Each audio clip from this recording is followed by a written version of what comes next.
Is it time? It is time for us to do what we have been doing, and that time is every day. We'll know in a very short period of time, but it looks like it could be something that will be not good.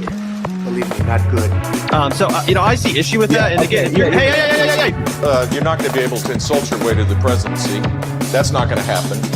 I don't know who created Pokemon Go,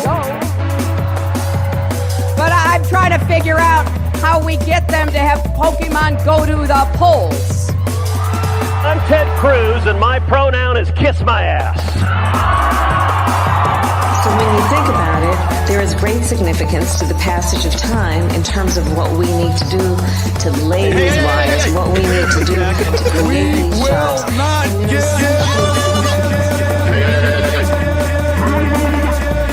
America is a nation that can be defined in a single word. I was going to put Not good. Believe me, not good.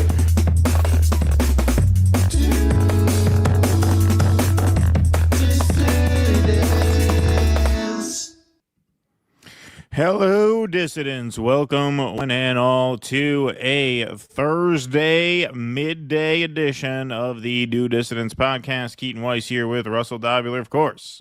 Hello. Hello, everybody. This rounds out, another 5 shows in a row after one day off and 6 shows in a row last week. So it is January. Show business. That's right. It is January 16th.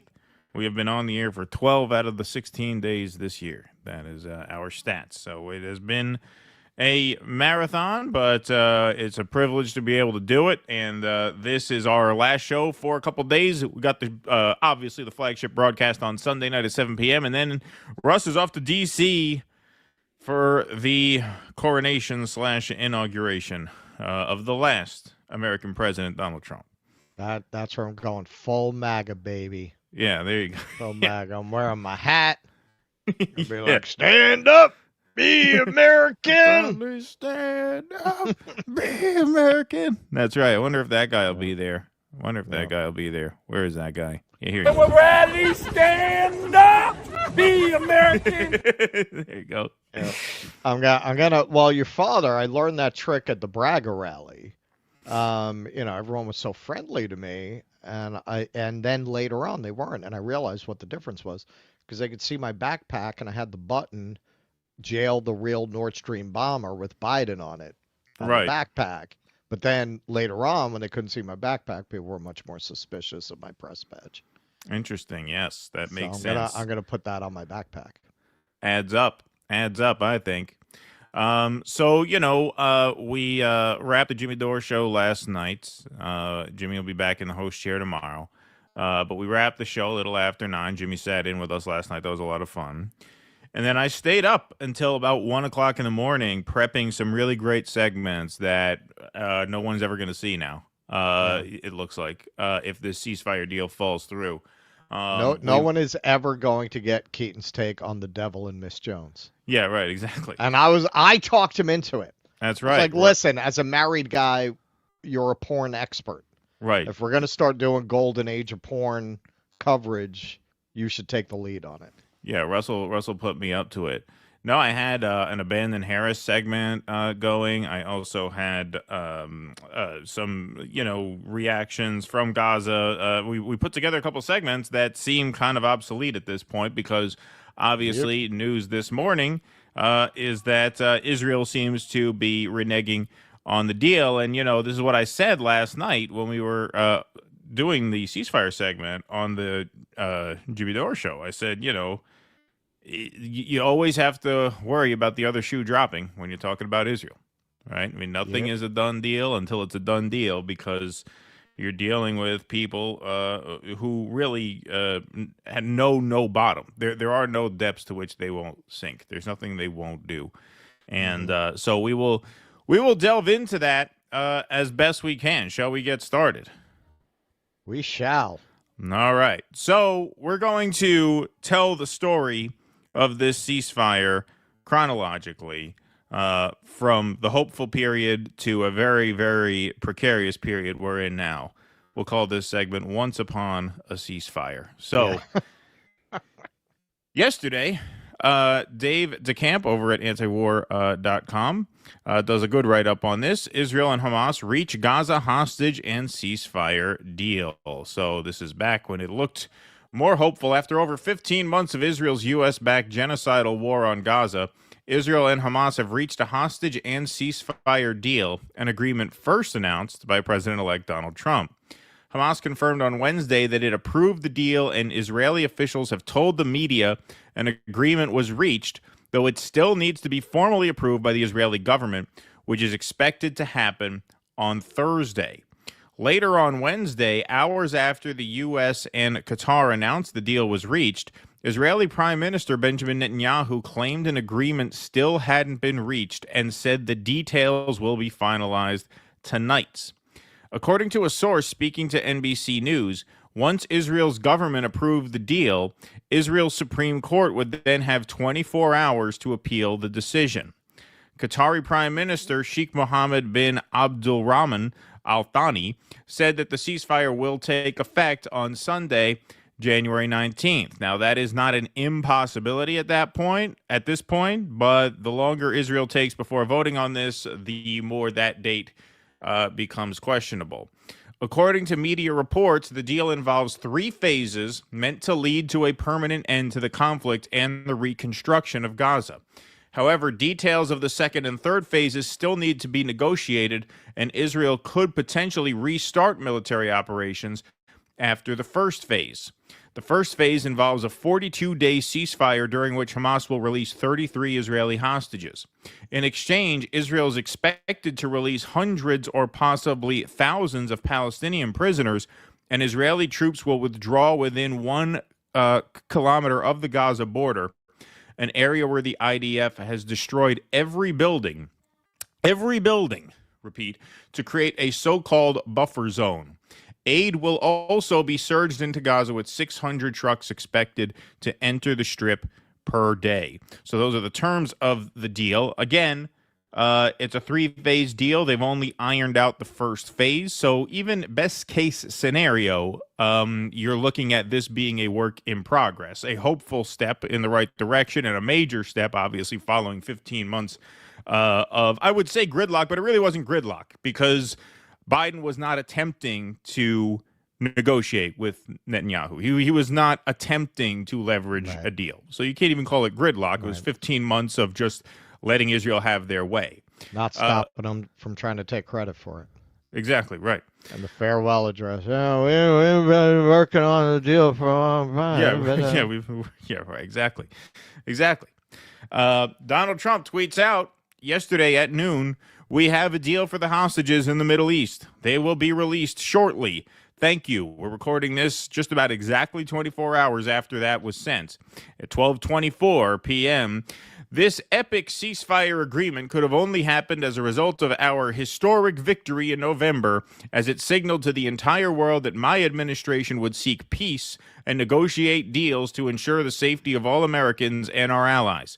I am thrilled American and Israeli hostages will be returning home to be reunited with their families and loved ones.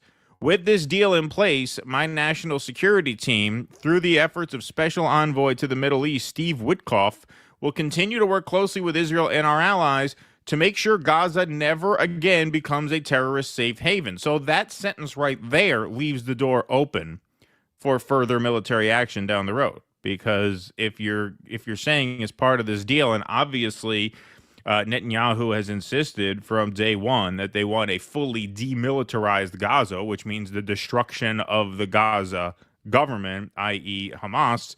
Blinken said in his speech the other day that for most of the Hamas fighters who were killed have been replaced with new recruits. So that sentence there was a red flag from the start of things, and we'll get more into that as this segment moves on.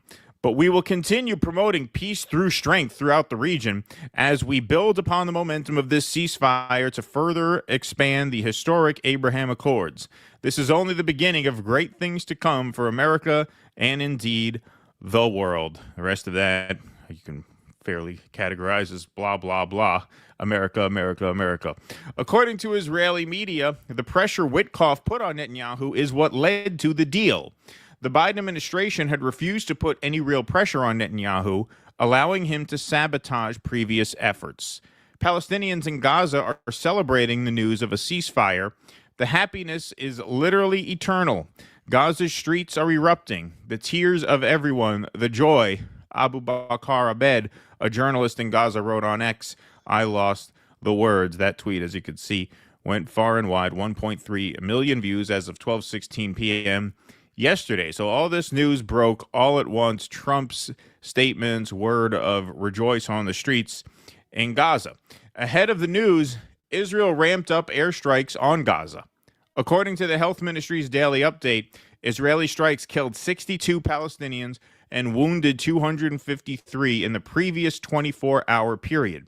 According to Abed, 2 journalists were among those killed by Israel on Wednesday. So they didn't stop, and they kept bombing through the ceasefire announcement because the ceasefire does not technically go into effect until Sunday, which we'll read more about in a little bit. But as you could see, Arab officials, Trump envoy, swayed Netanyahu more in one meeting than Biden did all year.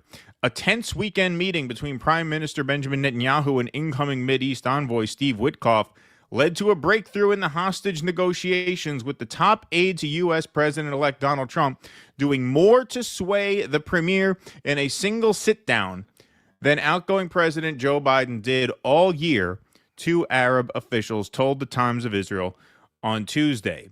Witkoff has been in Doha for the past week to take part in the hostage negotiations as mediators try to secure a deal before Trump's January 20th inauguration. On Saturday, the Sabbath, of course, as we know, Witkoff flew to Israel for a meeting with Netanyahu at the premier's Jerusalem office. During the meeting, Witkoff urged Netanyahu to accept a key compromises necessary for an agreement. The 2 Arab officials on Monday told the Times of Israel on condition of anonymity. Neither Witkoff nor Netanyahu's office responded to requests for comment. Now, we all know that it was Donald Trump's envoy going in there on the Sabbath. I'm not interested in the Sabbath. I don't fucking care. I should have made that a sound drop for our show. I played that on Jimmy's show, our meme. What's this day of rest shit? What's this bullshit? I don't fucking care. They sent the Jesus in to negotiate. They met Netanyahu at a bowling alley. Well, we have the classic. Home and get your fucking shine box. Yeah, right, exactly. Exactly.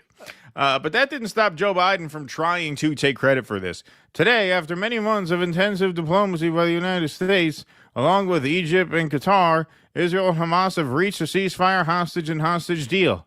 My diplomacy never ceased in their efforts to get this done. I will speak more about this soon, after my nap. So he got the pile on here. Nick from RBN, you are going down as the worst president of all time. Blakely, who does the parody videos on TikTok and such. So you're admitting it was on the table a year ago, and basically it's only happening now because Trump's coming in. Thumbs up. That's right. Savvy Sabs, you will forever be known as Genocide Joe. Yes, people did not take very kindly to Biden trying to take credit for this. Here's Sam Husseini. You people sabotaged peace at every turn. Correct. Empire of Lies says Biden, Harris, and Blinken could have stopped Israel's murder spree at any time. They chose not to. We will never forgive and we will never forget. The blood of every innocent Palestinian slaughtered in Gaza is on their hands. Absolutely, 100%. Look at the balls on this. Balls on this woman. Forgive me for the mixed metaphor. Token McGinty. Yeah. Ambassador Linda Thomas Greenfield. This is the UN ambassador who kept vetoing ceasefire after ceasefire after ceasefire at the UN. Says right now the ceasefire and hostage deal POTUS announced is the product of intensive American diplomacy. It will halt the fighting in Gaza, help Palestinians begin to recover and rebuild, and reunite hostages with their loved ones. After so much heartbreak, it also offers Israelis and Palestinians alike a path to begin healing and to a future free of Hamas. I call on the UN Security Council and world to unite in supporting its immediate and full implementation. Where the fuck do you get the balls? I mean, I'm gobsmacked. Yeah, that the UN ambassador who vetoed, I don't even know, I don't lost count of how many ceasefires she vetoed. Wow. Would come out and say that. Wow. Gio Dabata says, Linda, you must think Democrat voters are the world's stupidest people if you think they believe you after voting down every ceasefire. Actually, they probably are. Yes, that's been one of my many theses. But that's been my longest running thesis since we started this project 5 years ago, which is that Democratic voters are the dumbest people in America. And that seems now to be a mainstream opinion. Biden comes out and gives an official statement here. At long last, I can announce that a ceasefire and a hostage deal has been reached between Israel and Hamas. Here he is. Wow. Last, I can announce a ceasefire and a hostage deal has been reached between Israel and Hamas. More than 15 months of conflict, more than 15 months of terror for the hostages, their families, the Israeli people, more than 15 months of suffering by the innocent people of Gaza. Fighting in Gaza will stop, and soon the hostages will return home to their families. The deal is structured in 3 phases. Phase 1 will last 6 weeks. It includes a full and complete ceasefire, withdrawal of Israeli forces from all the populated areas of Gaza, and the release of a number of hostages held by Hamas, including women and elderly and the wounded. And I'm proud to say Americans will be part of that hostage release in Phase 1 as well. And the Vice President and I cannot wait to welcome them home. Well, you notice that was edited a bit because they had to edit around this gaffe here. Joe Biden confuses Hamas for Hezbollah and says that Hezbollah attacked Israel on October 7th. Because at long last, I can announce a ceasefire and a hostage deal has been reached between Israel and Hamas. More than 15 months of conflict that began with Hezbollah's brutal massacre on October the 7th. More than 15 months of terror for the hostages, just kind of their wince. families, the Israeli people. We've seen Blinken have to wince a lot when Biden talks. It began with Hezbollah's brutal massacre on October the 7th. More than 15 months of terror. Kamala just for the stares hostages, straight their out families, into space. The Israeli Kamala's people. like, don't More than 15 move months a of muscle. suffering Stand by the perfectly innocent people still. of Gaza. Fighting in Gaza. Doesn't move at all. At all. Stone I also still. would like to tell you that in one short week, Kamala will return to her job at Slippers. She'll be back on the pole. She's a little older, but she's a lot wiser, fellas, so have those dollar bills ready. A lot more experience. Reporter asks about who gets credit for this, you or Trump. And Biden asks, is that a joke? That's right. That's right. So even the press was like, wait a minute, you're actually going to come out here and claim credit for this? So they tried to get this question in. Amazing. And here's the answer. History books credit for this, Mr. President, you or Trump? Is that a joke? Oh. Thank you. Thanks, sir. And there they go. Off into the sunlights. You or Trump? Is that a joke? Oh. Thank you. Notice he doesn't actually answer. He doesn't say me. He says, is that a joke? It is a joke of a question because the obvious answer is Trump, much more than you. But he doesn't actually answer me. He doesn't say me. He says, is that a joke? Which is an open-ended response, in my opinion.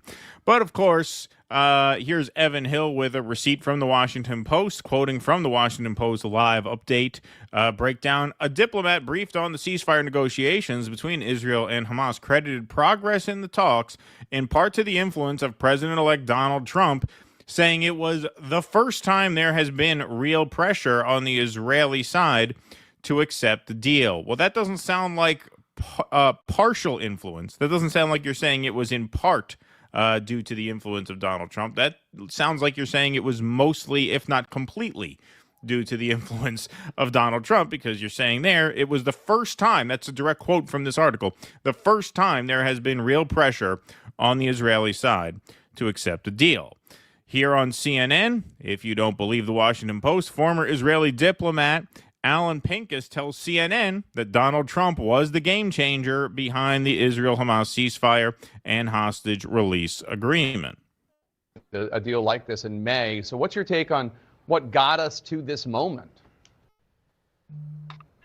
Well, tragically, the deal could have been made or struck in March, again in May, and it was rehashed or rekindled in July and in August, and Mr. Netanyahu refused. I mean, Hamas wasn't very helpful, let's be honest, but it was Mr. Netanyahu ultimately that rejected the deal. At the time, he wanted to prolong the war for political reasons. Going into the summer, he said, I should wait for the American election, see what transpires. Once President Trump was elected and became president-elect, Netanyahu sets a date, the 20th of January, inauguration date. And he extended the war for no apparent reason, for no utility, for no tangible or attainable goals for months. And so if you're asking what the game changer was, what the reason that brought him to say yes now, as opposed to the many resisting no's in previous months, it was the Donald Trump factor. It's not that Trump pressured him, it's that he's afraid of the unpredictability and transactionality of Trump that Trump is known for, that caused him to say, I better get on his good side and I should do this now.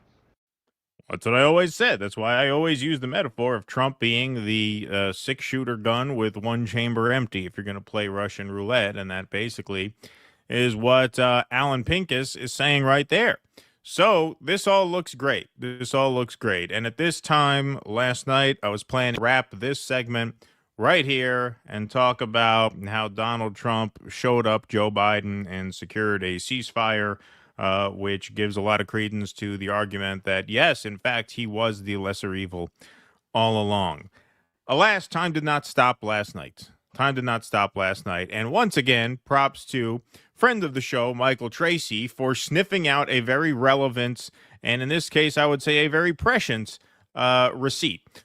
Waltz is asked if the so this is, by the way, Waltz, meaning National Security Advisor, incoming Trump National Security Advisor, Mike Waltz. Yeah, I have to say, at this point, it's looking like Waltz is going to be Blinken 2.0. Yes, he's not in the same position, but he's the one who, during the Trump administration, at least the early indications are, he's the one who's going to give us the most maddening, deranged, off-kilter quotes. Right. Yeah, exactly. And this is certainly one of them. And this certainly was a sign of things to come in fairly short order. So incoming National Security Advisor Mike Waltz is asked if the ceasefire deal means the war is over. Let's hear what he has to say about this, because I don't know what the name of this interviewer is. I've seen this guy around before. I'm sure the chat will know.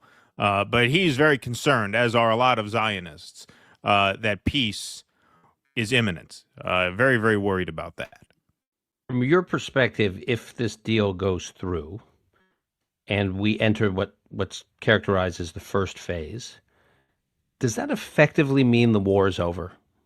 Does a ceasefire mean that its work is done in Gaza for the foreseeable future? Well, I certainly think Hamas would like to believe that, but we've been clear that Gaza has to be fully demilitarized. Hamas has to be destroyed to the point that it cannot reconstitute, and that Israel has every right to fully protect itself. So, all of those pieces, all of those objectives are still very much in place. Oh, well, what that means is that you're not going to get a permanent ceasefire until Hamas is eradicated, which means the leveling of Which means Gaza. This is just a hostage exchange. Yeah. Entirely. Right. If we are to believe him, then our thought that this might be too good to be true seems like was probably right. In the meantime, Israeli attacks kill 70 plus as Netanyahu delays a cabinet vote on ceasefire deal. That's right. So this morning we all woke up to the news that the ceasefire is very much in jeopardy. And as we do this very segment right now, I am checking the news, and the latest headline out of here is ceasefire deal in limbo as Israeli party threatens to withdraw support. So things are looking very, very touch and go at the moment. If there was a ceasefire, remember, it wasn't due to be officially implemented until Sunday. And despite some hopes that Israel might ease up on the mass murder in the name of, I don't know, goodwill, since you already have a ceasefire plan in motion, no, they continued bombing. All right. So despite the jubilation of the population in Gaza, as well as that of the families of hostages held by Hamas, there have already been signs that Netanyahu has no interest in a lasting ceasefire. Israeli attacks have reportedly killed more than 70 people in the Gaza Strip in the hours since a multi-phase ceasefire agreement was announced Wednesday, a deal that sparked cautious hope for an end to a 15-month U.S.-backed assault that has decimated the Palestinian enclave and created one of the worst humanitarian emergencies in modern history. Israel's cabinet was expected to meet Thursday to approve the ceasefire and hostage release deal, but Israeli Prime Minister Benjamin Netanyahu issued a statement accusing Hamas of reneging on parts of the agreement reached with the mediators and Israel in an effort to extort last-minute concessions. Quote, the Israeli cabinet will not convene until the mediators notify Israel that Hamas has accepted all elements of the agreement, said Netanyahu, who is facing backlash from far-right groups and lawmakers over the deal. That's right, right-wing Israelis, which sounds like a redundant statement, but there is a political spectrum in Israel, as warped as it is. We're actually out protesting this ceasefire. Very, very upset that Trump stabbed them in the back by seemingly brokering a peace. Hamas rejected Netanyahu's claim that it is backing off the agreed-upon deal, with senior officials reiterating the group's commitment to the ceasefire in response to the Israeli prime minister.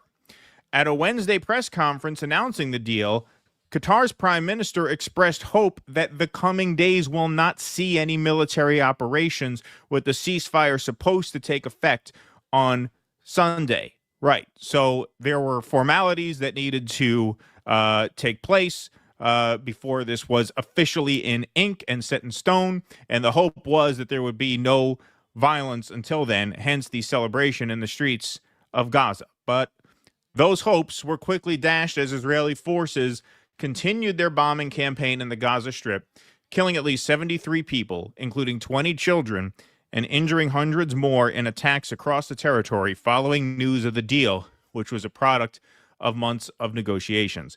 Yeah, there was a truly devastating video that, we couldn't show here even if we wanted to, and I don't want to, of this kid, probably, 12 or 13 years old. His sister had been killed, and he's telling his sister, wake up, please wake up, the war is over. The war is over, wake up, it's over. And she did not wake up. It's just fucking these fucking people. I gotta and I've already seen, because I do keep an eye on some Zionists. It requires all my will never to engage them so that I can keep listening in. This fits their whole kind of Nazi dehumanization of the enemy worldview. Oh, see? Of course. Hamas broke another ceasefire deal. This is the world they live in. Yep. They really believe that Israel has been desperately trying to get a ceasefire and that Hamas keeps breaking the agreements. They really believe that. They really believe that. They're even more brainwashed than the Israeli Zionists. The Israeli Zionists know it's been Netanyahu and Itamar Ben-Gvir who's been the ones breaking these ceasefire agreements. Ben-Gvir came out and admitted it. He admitted it. He threatened. He said it. He said, "I've been doing it." Not only did he admit to having, killed past ceasefire agreements, he threatened to resign over this one. He said, "If this ceasefire deal goes through, I'm out." So the Israelis admit to their own people, yeah, we're not interested in a ceasefire, yet somehow American Zionists have it in their head that it's only one side sabotaging these ceasefire deals, and that's the Palestinian side. Yeah. And the insanity of it is these are the same people who yesterday were saying they didn't want the ceasefire. Exactly. Al Jazeera reported that one of the Israeli attacks hit a school housing displaced people in Gaza City. The deal's announcement, while welcomed by humanitarian groups and Palestinians displaced by Israeli bombing, was met with some trepidation given Netanyahu's insistence last month that Israeli forces will return to fighting once hostages are freed. There's no point in pretending otherwise, the prime minister said, because returning to fighting is needed in order to complete the goals of the war. Yes, which tracks with what Mike Waltz has said, which tracks with some reporting in Ynet that we, were, a little unsure about. So, we kind of reported it as reporting, but that seems to be the case. Not really to my surprise that Israel will be allowed to break this ceasefire. All they have to do is say, well, they're coming right for it, right? It's the old South Park thing. The southern staring frog, the Mexican staring frog of southern Sri Lanka. They're coming right for us. So we fired. Right, exactly. Anel Shalin, a research fellow in the Middle East program at the Quincy Institute for Responsible Statecraft, wrote Wednesday that despite the jubilation of the population in Gaza, as well as that of the families of hostages held by Hamas, there have already been signs that Netanyahu has no interest in a lasting ceasefire. So Mohammed Shahada, who published a lot of great and legit information about the original deal, tweets out early this morning, Netanyahu is sabotaging the ceasefire deal by changing the terms of the agreement last minute. Bibi is demanding the IDF does not reduce its presence in the Philadelphia corridor in phase 1 or withdraw by day 50, the exact opposite of the agreement. Number 2, no end to the war until Hamas agrees to Israel achieving the war's objectives of destroying Hamas as a militant group, disarming Gaza, and deposing the local government. In other words, that Hamas dismantles itself or the war on Gaza continues. Both issues are not in the signed agreement. Of course, they're not in the signed agreement. That's why the Zionists, that's why the right-wing Zionists were so angry over this, right? They were out in the streets protesting for exactly that reason. Netanyahu is deliberately adding them last minute to ruin the ceasefire deal. The agreement stipulates the Israeli side will gradually reduce the forces in the corridor area during stage 1 based on the accompanying maps and the agreement between both sides. After the last hostage release of stage 1 on day 42, the Israeli forces will begin their withdrawal and complete it no later than day 50. So there you have it in writing. I've never seen a more openly despicable, pathological liar, cheap manipulator like Netanyahu. He is so openly destroying the deal in front of everyone's eyes and gambling with the lives of the hostages. It's baffling why the U.S. supports him so desperately till the end. So there you have it. A tale of a ceasefire. Looked good for a while there. This is why I said, I didn't mean to rain on the parade last night, but I had to put in those few slides that were as caveats, because when you're dealing with Israel, the other shoe can always drop. It can drop at any second. Their word is worth a pile of shit. There are no depths to which they will not sink. And so a ceasefire is not done until it's done. And saying, well, we just have to vote on it tomorrow. Well, here we go. Here we go. And here we go. Here's my pitch. Hear me out. Now, these guys they're moving fast and breaking things, right? They're thinking outside the box. They're not from the expert class. They're not from the Ivy League class. Best thing America could do right now for its standing in the world and to change the whole conversation with Israel, you do a missile strike on Netanyahu. Just whack him. Just do a missile strike on Netanyahu. Then you contact the Israelis and say, okay, so you've got an opportunity right now to blame Netanyahu, because we're going to frame this as we freed your country from a dictatorial tyrant. That's going to be our framing. But we want you to keep in mind, we might do this at any time with any future leader. But you guys, for now, we're all going to read from the same choir book. That Netanyahu, this was all Netanyahu's fault, and we helped you. You see, our alliance is still strong. We freed you from a dictator. You could go that way, or we could whack the next one. What do you want to do? We could open up a conversation with all your neighbors about a new Middle East that doesn't include you. You do that, you'd actually win back a lot of the world. A lot of the world would actually forgive America for having supported Israel because they'd say, well, Trump came in and look what he did. Finally, America is going to have some independence from Israeli foreign policy and the tail isn't going to wag the dog anymore. So if Pete Hegseth, Donald Trump, if you're listening, do a missile strike on Netanyahu. That is the best way to change this whole conversation in a way that they're not going to go back on the next day. Yeah, well, that's not going to happen. So what is more likely to happen is they will figure out a way to blame the Palestinians for the breakdown, and they'll go back to fighting. I mean, that's what's probably going to happen. That would be my guess. I mean, that seems it seems like that was destined to happen anyway. This is what I mean. Like, it seemed like this was destined to happen anyway by having a three-phase deal.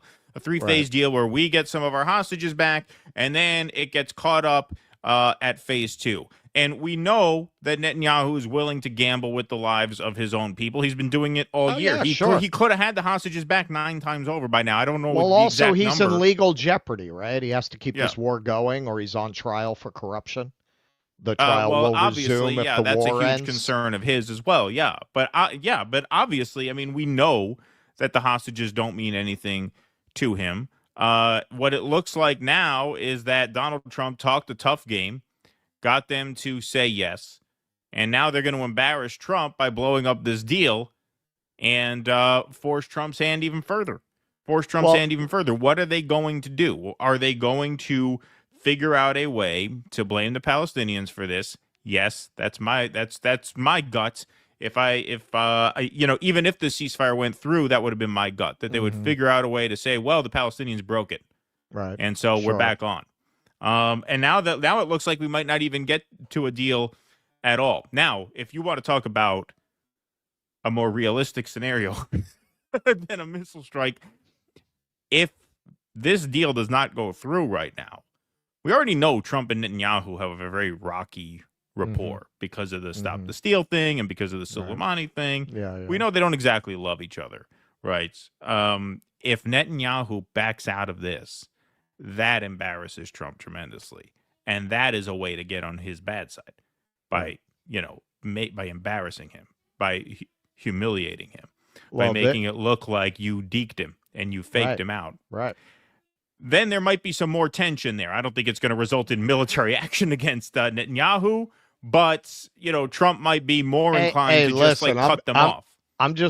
This is free advice for the incoming administration. They can do with it as they will. But yes, this is the question. Okay, Trump's the alpha. He's not going to take any shit. He's going to send his hard-charging real estate New York Jew over there to tell the Israeli Jews to go fuck the Sabbath in the ass. All right. Okay, well, now this is who you're dealing with. Netanyahu is one of the most evil world leaders in history. Literally, one of the most evil leaders we have ever seen in the history of the world. I don't believe that's an exaggeration. What are you going to do? What are you prepared to do? It's one thing to send this envoy there. It all looked like easy, cheesy. All right, well, now he's being like, you know what? Everyone in the GOP has an AIPAC handler, according to Massey. Really? You think you're going to make me back down?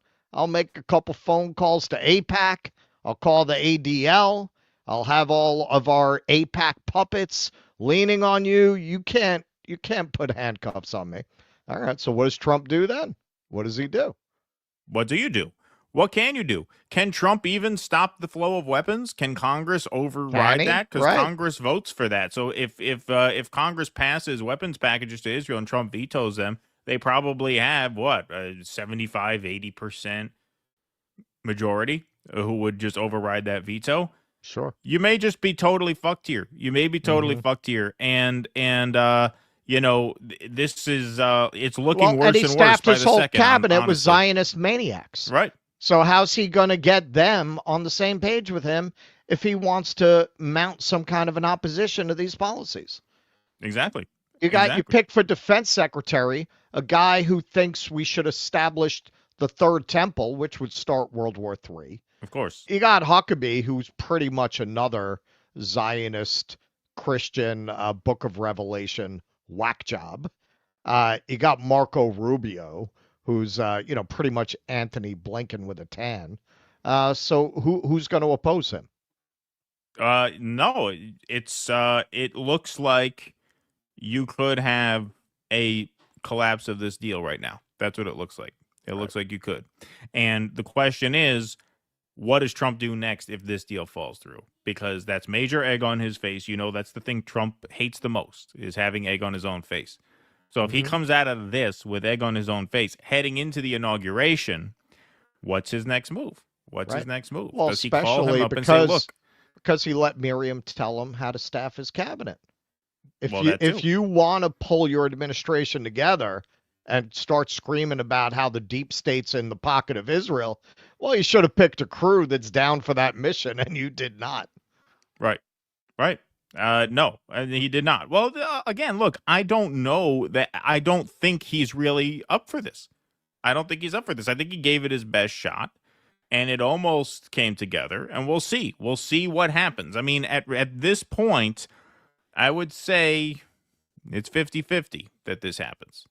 This morning I would have told you it probably will still happen. But the longer this goes on and the worse this looks, look, they're not going to agree to a deal that leaves any infrastructure, and I don't mean physical infrastructure, that's almost gone, but that leaves any governing infrastructure in place in Gaza. I just don't think Netanyahu is going to go for that. And what he has in his back pocket in these negotiations is the fact that the American government is bought by AIPAC to the point where they might even be able to circumvent the president, even if they have a president who's a wild card and a maverick and who marches to the beat of his own drum.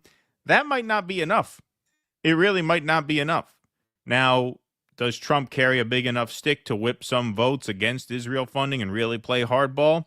That's an open question. Then you got the fucking Democrats. What do? This will put them in a real pickle. What if they have to vote for weapons against the wishes of their own base, as we're going to get to in a future segment? It becomes a real mess. It becomes a real mess because Netanyahu is now falling back on the reality that this government is completely fucking corrupt and completely fucking bought. I mean, our government, right? He's now betting that Trump doesn't carry as big a stick as he thinks he does. Right. Which, if you thought that, I don't know why you'd say yes in the first place. Like, why'd you say yes in the first place? Did you just do it to set Trump up to look bad? Again, this is what I said. You can't celebrate until the ball is in the end zone and the points are on the scoreboard, because there's nothing they won't do. There is nothing these Israelis will not do. And we learned that. We learned that over the past 12 hours. Yep. All right. Gary Davis, thank you for becoming a YouTube member. Appreciate that very much. Mr. 88 Def, thanks for the $10. AI AGI is taking over many jobs. Have you guys looked into this? You guys always have great shows. Thank you. We've done some AI segments. Yeah. The news has been coming at us so fast. We haven't really done much of the conceptual stuff lately, but thank you for that. Yes, we have. Witkoff and Thiel, Gaza's beta test 15-minute city. Yeah, absolutely. Gopnik Otaku, thanks for the £2. I'm raising a beer for peace. Props to Trump. Well, you sent that a little too early, but appreciate it. sent that a few minutes too soon, apparently. But hey, don't feel bad. I prepped 2 entire segments a few hours too soon. I had 2 entire segments that are not usable now. Sparky, thanks for the $5. The detainees are a license for genocide plus expansion and aggression. See what you did there. Their release is the last thing Netanyahu wants. Thank you, Sparky, very much for that. All right, we have some Rumble rants. I got to copy those over in just a moment, so it's going to take me a little while to get to the Rumble rants today. I apologize, but don't worry, we will get to them. So hang on. What are we doing? Are you doing the Gaza Pulse thing? I'm doing our friend Max next. We were inserting that. Yeah, so you got rid of the Gaza Pulse. No, I'm doing both. All right. We're doing both. Sparky says, someone said along the lines of, if Trump's first-term administration picks was a clown car, his second-term picks are a clown bus. Bonehead, Mike Walls, and your boy Hegseth take turns driving that bus. Sean Brock says, if it only wasn't for that damn parliamentarian. Yes, thank you, Sean Brock. Sparky says, keep in mind, Israel has killed many more Americans than Iran. Remember the USS Liberty. Appreciate that very much, Sparky. Thank you very much for that. All right, we're going to take some Rumble rants after this next segment. Don't worry, I've not forgotten you. Hey, great crowd in here today. 1,800 strong in the YouTube chat. 901 strong in the Rumble chats. All right, folks, this next segment is a last-minute addition to the show. Super last minute, super hot off of the presses, courtesy of our friend Max Blumenthal, who bid his own farewell to Secretary of State Antony Blinken today. Just posted this at 11:19 a.m. My final words for Tony Blinken, Secretary of Genocide, and his smirking press secretary, Matt Miller. So, yes, this just happened before we went on air. We just found it, and we're so glad we did. So here's Max Blumenthal saying goodbye to Antony Blinken. 300 reporters in Gaza were on the receiving end of your bombs. Why did you keep the bombs flowing when we had a deal in May? We all knew we had a deal. Everyone in this room knows we had a deal, Tony, and you kept the bombs flowing. Why did you sacrifice the rules-based order on the mantle of your commitment to Zionism? Why did you allow my friends to be massacred? Why did you allow my friends' homes in Gaza to be destroyed when we had a deal in May? You helped destroy our religion, Judaism, by associating it with fascism. You waved the white flag before Netanyahu. We'll have the time to take questions at the end. You waved the white flag before Israeli fascism. We'll have the time to take questions Your at the end. father-in-law was an Israel lobbyist. Your grandfather was an Israel lobbyist. Are you compromised by Israel? Why did you allow the Holocaust of our time to happen? How does it feel to have your legacy be genocide? How does it feel to have your legacy be genocide? You too, Matt. You smirk through the whole thing every day. You smirk through a genocide. Thank you. Look at that. They sent Matt Miller. Father-in-law was an Israel lobbyist. Your grandfather was an Israel lobbyist. Are you compromised by Israel? Why did you allow the Holocaust of our time to happen? How does it feel to have your legacy be genocide? How does it feel to have your legacy be genocide? You too, Matt. You smirk through the whole thing every day. You smirk through a genocide. Thank you. Yep. See, now they only got Matthew Miller because he has that vampire super strength. Max, if he was going to do this, he needed a necklace of garlic. Yeah, well, he needed to have some corned beef on rye before he went in there, and then just breathed on him when he came up. Yeah. Just a nice mouthy exhale right in Matthew Miller's face. That would have done the trick. I mean, usually our people aren't fond of crucifixes, but under the circumstances, they had to come in handy.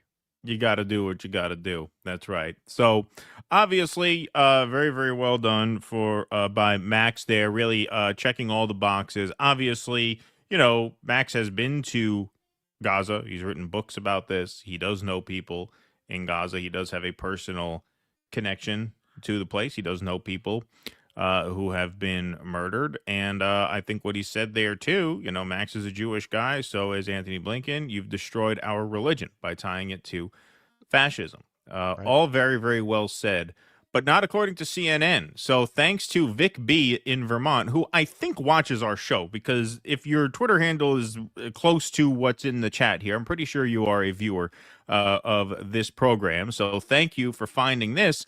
Just heard CNN smear Max Blumenthal of the Gray Zone News for calling out Blinken during his press conference. They went so far as to say he was an activist, not a journalist. Great work, Max, as always. So here's some CNN coverage of this, courtesy of Vic B in Vermont. We've been listening to Secretary Blinken taking questions on Israel, Hamas, that deal. But as you heard, he was repeatedly interrupted by some cringeworthy heckling by activists, which is highly unusual in a situation like this. Let's listen to that as he was thanking the press at the beginning of his comments. Not always the most enjoyable thing, but it is the most necessary thing. in our democracy. Reporters in Gaza were on the receiving end of your bombs. Why did you keep the So, bombs flowing when we had a deal? I'm happy to address questions. We all knew we had a deal. Everyone in this room knows we had a deal, Tony. We kept the bombs flowing. I'm happy to address questions when we get a chance. Thank you. Based order on the mantle of your commitment to Zionism. Did you want to finish? Why did you allow my friends to be massacred? Why did you? I'm happy to address your questions when we get to questions. Thank you. Thank you. You helped destroy our religion, Judaism, by associating. Yeah, I have a statement. Yeah, I have a statement to make. Thank you. You waved the white flag before Netanyahu. You waved the white flag. Oh, Vic B in Vermont's in the Rumble chat right now as we speak. There you go. Good on you, Vic B. Thank you, Vic. So let's hear this intro once more. Once more. To Secretary Blinken taking questions on Israel, Hamas, that deal. But as you heard, he was repeatedly interrupted by some cringeworthy heckling by activists, which is highly unusual. What was cringeworthy about that? Yeah. I didn't find it cringeworthy. What was cringeworthy?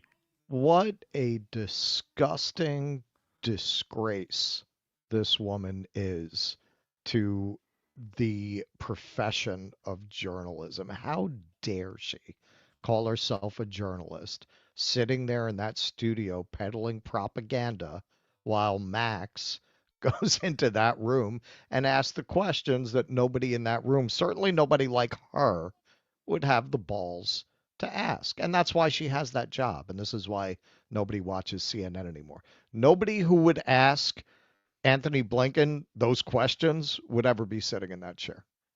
That's right.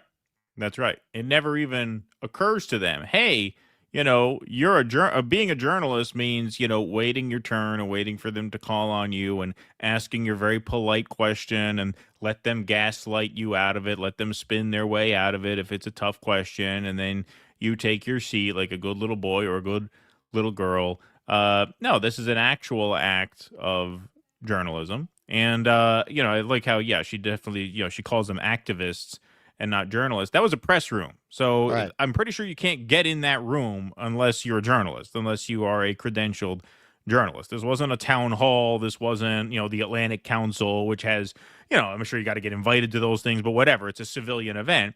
This was a press room. This was a press room. Pretty obviously here, as you can see, Max getting pulled out of the room here. Those are reporters with their laptop, their microphones. Like, everybody who's in there is supposed to be in there because they are, I assume, credentialed press. So they're not simply activists. They're journalists. Right, of course. And in his case, he's asking a question that maybe doesn't conform to the rules of civility and normalcy, quote unquote, that would land you a job anchoring a daytime show at CNN. But it's much better work than she's ever done, just in that 1 minute. Yeah, no, her job and the job of everyone in that studio, it's much closer to prostitution than it is to journalism. You get paid to perform and behave in a certain way, no matter what you might be feeling, and they throw you money. They throw you money. You're a prostitute. You're not actually a journalist. It is, I've said it many times, CNN is to journalism what grape juice is to grape drink. It's this very poor facsimile, this very poor substitute of the substance of journalism. And the mean girl way that she says it. Yeah, so this is really cringe. Yeah. There's a guy asking one of the worst secretaries of state of all time who oversaw a genocide and has an unusual amount of personal responsibility for it because everyone knows the president wasn't really in charge, so really he's responsible. And someone asked him some questions a few days before he leaves his post, and oh my God, I can't believe that he did that. Ugh. Right. Ugh. Yep. This is why. What they have? I heard a number the other day, like in prime time, they have like 58,000 in the key demographic at this point watching CNN. 58 fucking thousand. Jesus. Yes. Jesus. Like Very a, bad. like a mid-sized YouTube channel will do that on an average clip. Exactly. Yep. Failing CNN, and that's why. Well, good job to Max over there. Thanks for that. Thanks for that giving was us great. something to That work was with. great. Great job. That was Great some job. of his best work. Yep, absolutely. Sean Brock, thanks for the $2. If it only wasn't for that damn parliamentarian, thank you. Eric Suarez, where is Eric Suarez here? Scott Ritter was already suggesting Trump deserves a Nobel Peace Prize for the ceasefire. Well, yeah, this is why I put that caveat in last night, because nothing is a done deal until it's a done deal. Sparky, thanks for the $5. Replace Marco Rubio, who is beyond ridiculous at Secretary of State, with Dennis Rodman. There you go. That's a good pitch. Sean Brock, believing this is anything but theater is childish.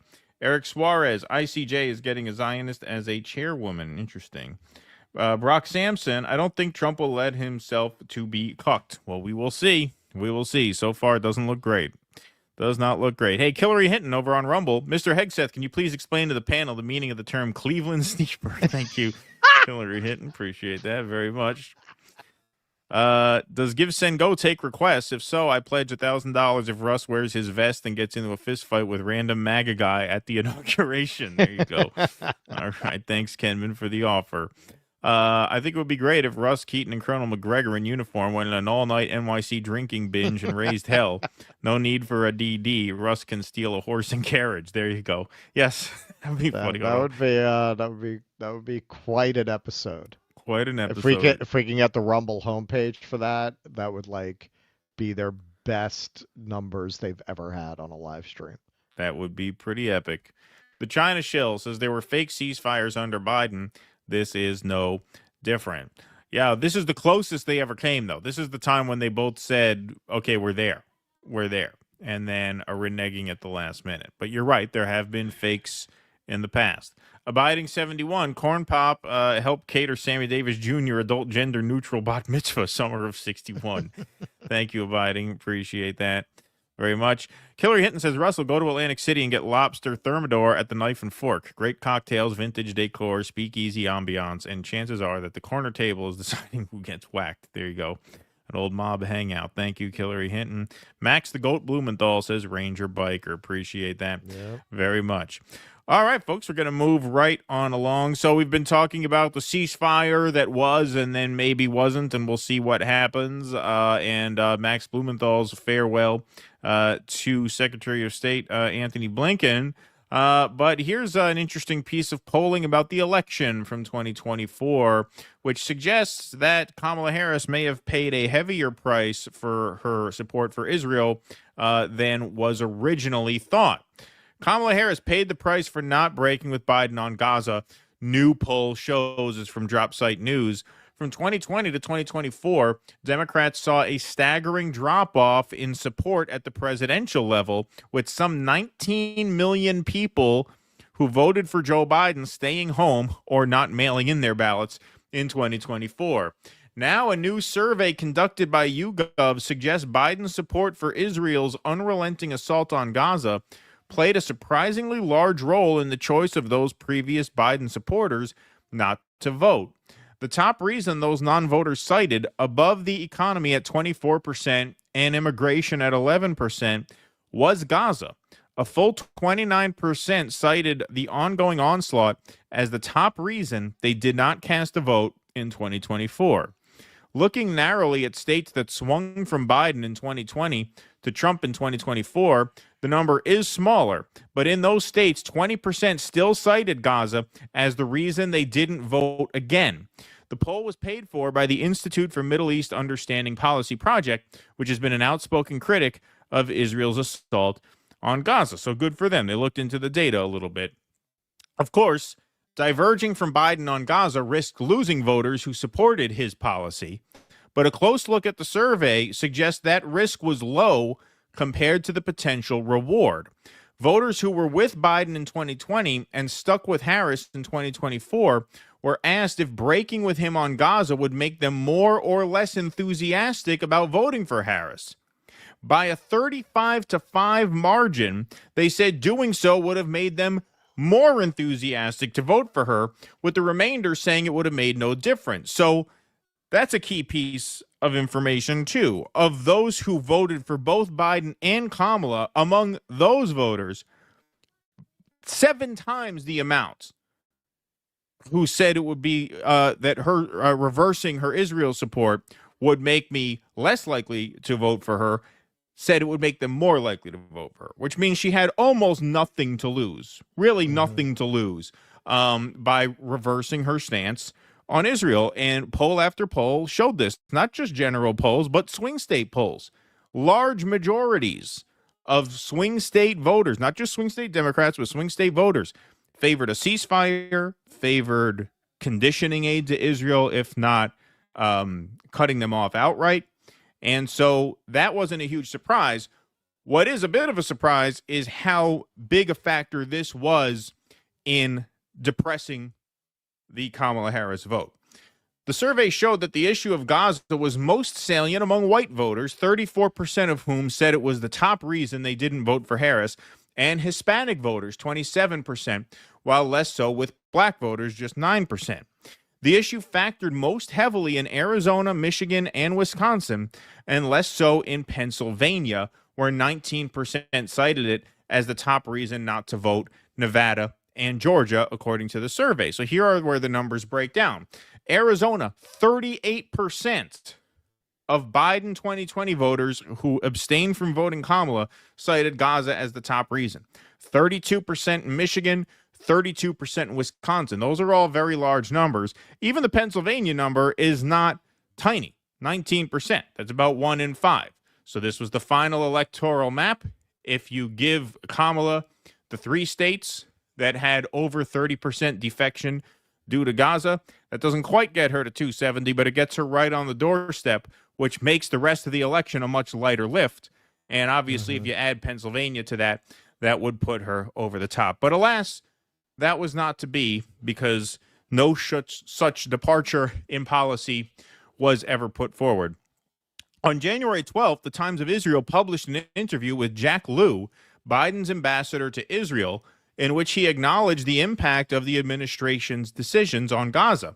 Standing with Israel for these past 15 months, with huge opposition in the media in parts of his own party, he said, you could argue that it contributed to making his challenge for re-election insurmountable.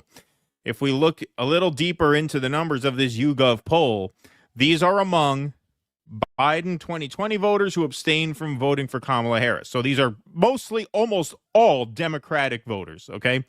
Do you favor or oppose the United States calling for a ceasefire in Gaza and Israel, or are you undecided? Strongly favor, 74%. Strongly or somewhat favor, 74%. Strongly or somewhat oppose, 9%. So of the Harris defectors, 74-9 favoring a ceasefire versus opposing a ceasefire. That's an overwhelming number. Do you favor or oppose the Biden administration approving taxpayer-funded weapons and other military support to Israel, or are you undecided? 61% oppose weapons to Israel, only 21% favor. Another just overwhelming deficit that she had to deal with.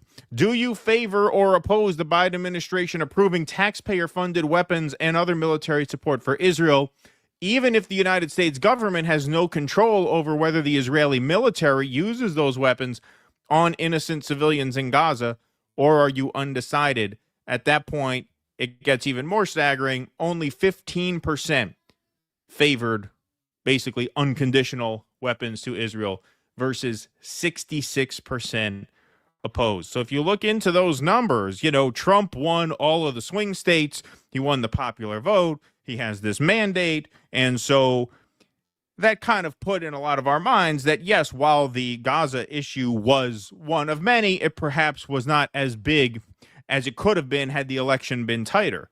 What you see in those numbers is that it actually made a bigger difference than we thought. If 30% of those 19 million voters abstained with Gaza as their top reason for abstaining, you crunch all those numbers together, you're looking at this Gaza genocide as having cost her a few million votes, at least a few million votes, which, not all of those are distributed throughout the swing states, but a few million is a few million. That's a lot of votes. You divide those votes across some of these swing states, the election perhaps does break a different way. If it didn't break a different way, it would have at least been a nail biter. You'd at least been in the ballpark. And so what this data tells you is that she paid a heavier price than a lot of us thought. And that's great. Yes, actually, even at Christmas, I had people jumping up and down to make the point. No. The polls show that didn't cost her the election. Yeah, exactly. So they really were clinging to that. And this challenges that narrative. That having been said, these kinds of hypotheticals are very tricky. You don't know how many people who would be inclined not to vote for her over that would just not be inclined to vote for her anyway. Well, that's the thing. Because the economy was second, so if not for Gaza, it could have been something else. Yeah. Right. And she also, to sway voters who felt that way, she would have had to really make a break. She would have had to really almost run in opposition to Biden, because that certainly was not his policy. Of course, right. She would have literally had to promise that she's going to fix what Joe Biden did.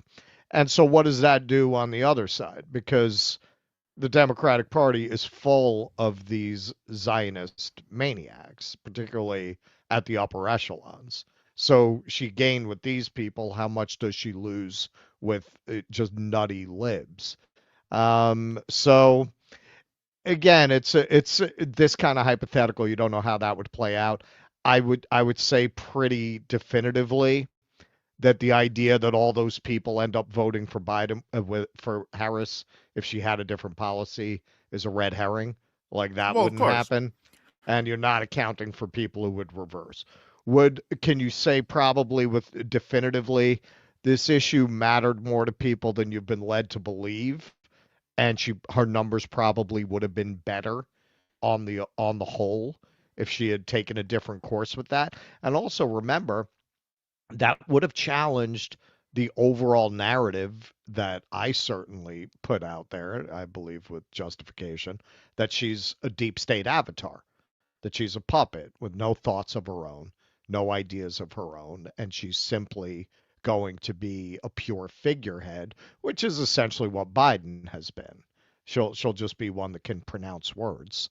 And they're just going to run the country as they have been for the last 4 years with her, the pretend president. That would have really challenged that narrative. And it's hard to say what the cascading benefits of people thinking she had her own ideas might have been. No, sure. Yes. They did interview for survey on the poll those who remained Democrat voters, basically people who voted Biden and Harris.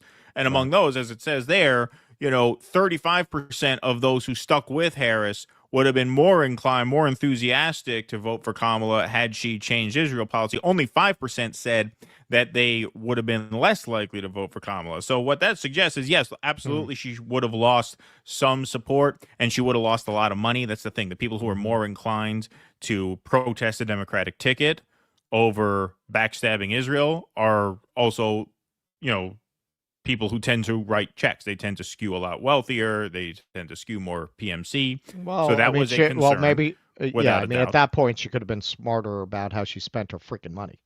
Well, that too, right? I mean, you could have just tightened maybe up don't a little give bit. millions of dollars for celebrity endorsements. That $100,000 to build a fake podcast set. Yeah, exactly. maybe don't do that.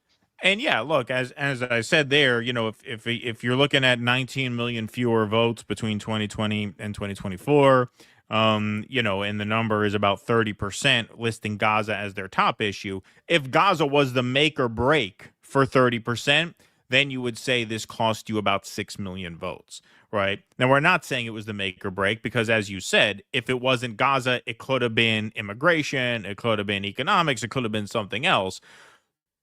That's why I'm saying 6 million is if you look at the Gaza issue as a make or break.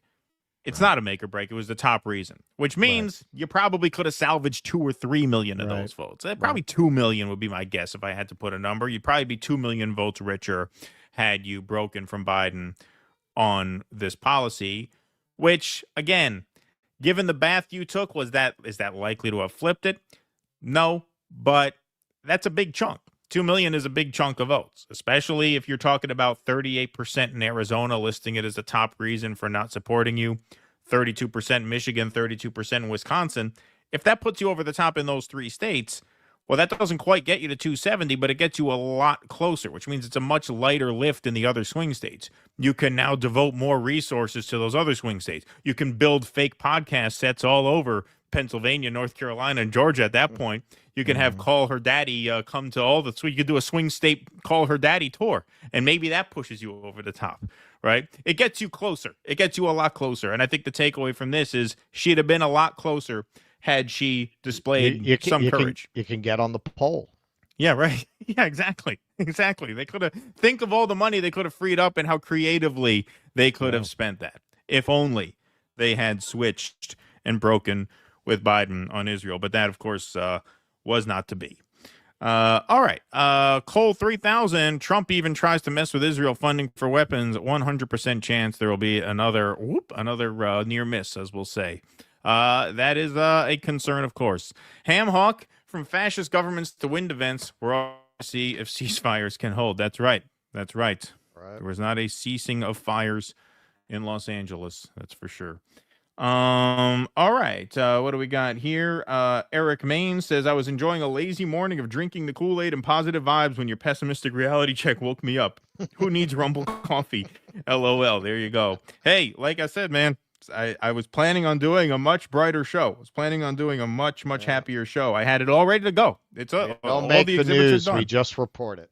Exactly. We don't make the news. We just report it. I was all ready to go. I have a whole parallel universe show ready for you that you're not going to be able to watch. Yeah. Which we were going to go full fucking MAGA today. Today was going to be the day. Yeah, right. Yeah. We had 6 packs of Miller High Life ready to go. We had that guy, that big fucking animal looking guy, Tom Homan, he was going to be a guest to talk about the mass deportations. Right, exactly. And we had to cancel the last minute. He was going to come out as a furry on our show. Yeah, right. Yeah, exactly. Sparky, huge donations, have half of money in a campaign account and the other half in a post-campaign account in case the elected don't play ball. It's why Miriam's donations are now 50 million instead of 100 million. Thank you, Sparky. Build a better world with bricks, says Sparky. Mark Thicot says, watching on both YouTube and Rumble. Multitasking. Thank you very much. All right. Well, we had some more news break last night. Joe Biden gave his farewell address to the nation. That was all the talk last night. The country's eyes were glued to their televisions awaiting the final words of wisdom, the last pearls from Joe Biden. So go ahead, take it away. All right. So he started off playing the classics. And Corn Pop was a bad dude. Yeah, exactly. Everyone got a little teary-eyed to hear him reminiscing about Corn Pop once more. Right. But then he went on, and it rapidly went downhill from there. So just for fun, one last time he decided to read the directions off the teleprompter. Joe Biden said, end of quote, off the teleprompter in his farewell address. That about sums up his presidency. Well addressed, President Eisenhower spoke of the dangers of the military-industrial complex. He warned us then about, and I quote, the potential for the disastrous rise of misplaced power, end of quote. End of quote. End of quote. I like that comic, Stephen Wright, the very deadpan comic. One of his jokes is, I wish my first word as a baby was quote, because then my last word on my deathbed could be unquote. Unquote. Okay, so on a more serious note, this is Kanakoa the Great, sums it up pretty well. Biden goes on to lament a lot of things that he could have talked about when he was the president. Apparently, he has a real issue with wealth and oligarchy. All of a sudden, these things bother him. So let's see what he said, because he summed it up very well. In his farewell address, President Joe Biden warns the nation about the dangers of an ultra-wealthy oligarchy that must pay their fair share of taxes. You don't say. However, just weeks ago, Biden granted his son Hunter an unprecedented decade-long pardon, shielding him from tax fraud charges.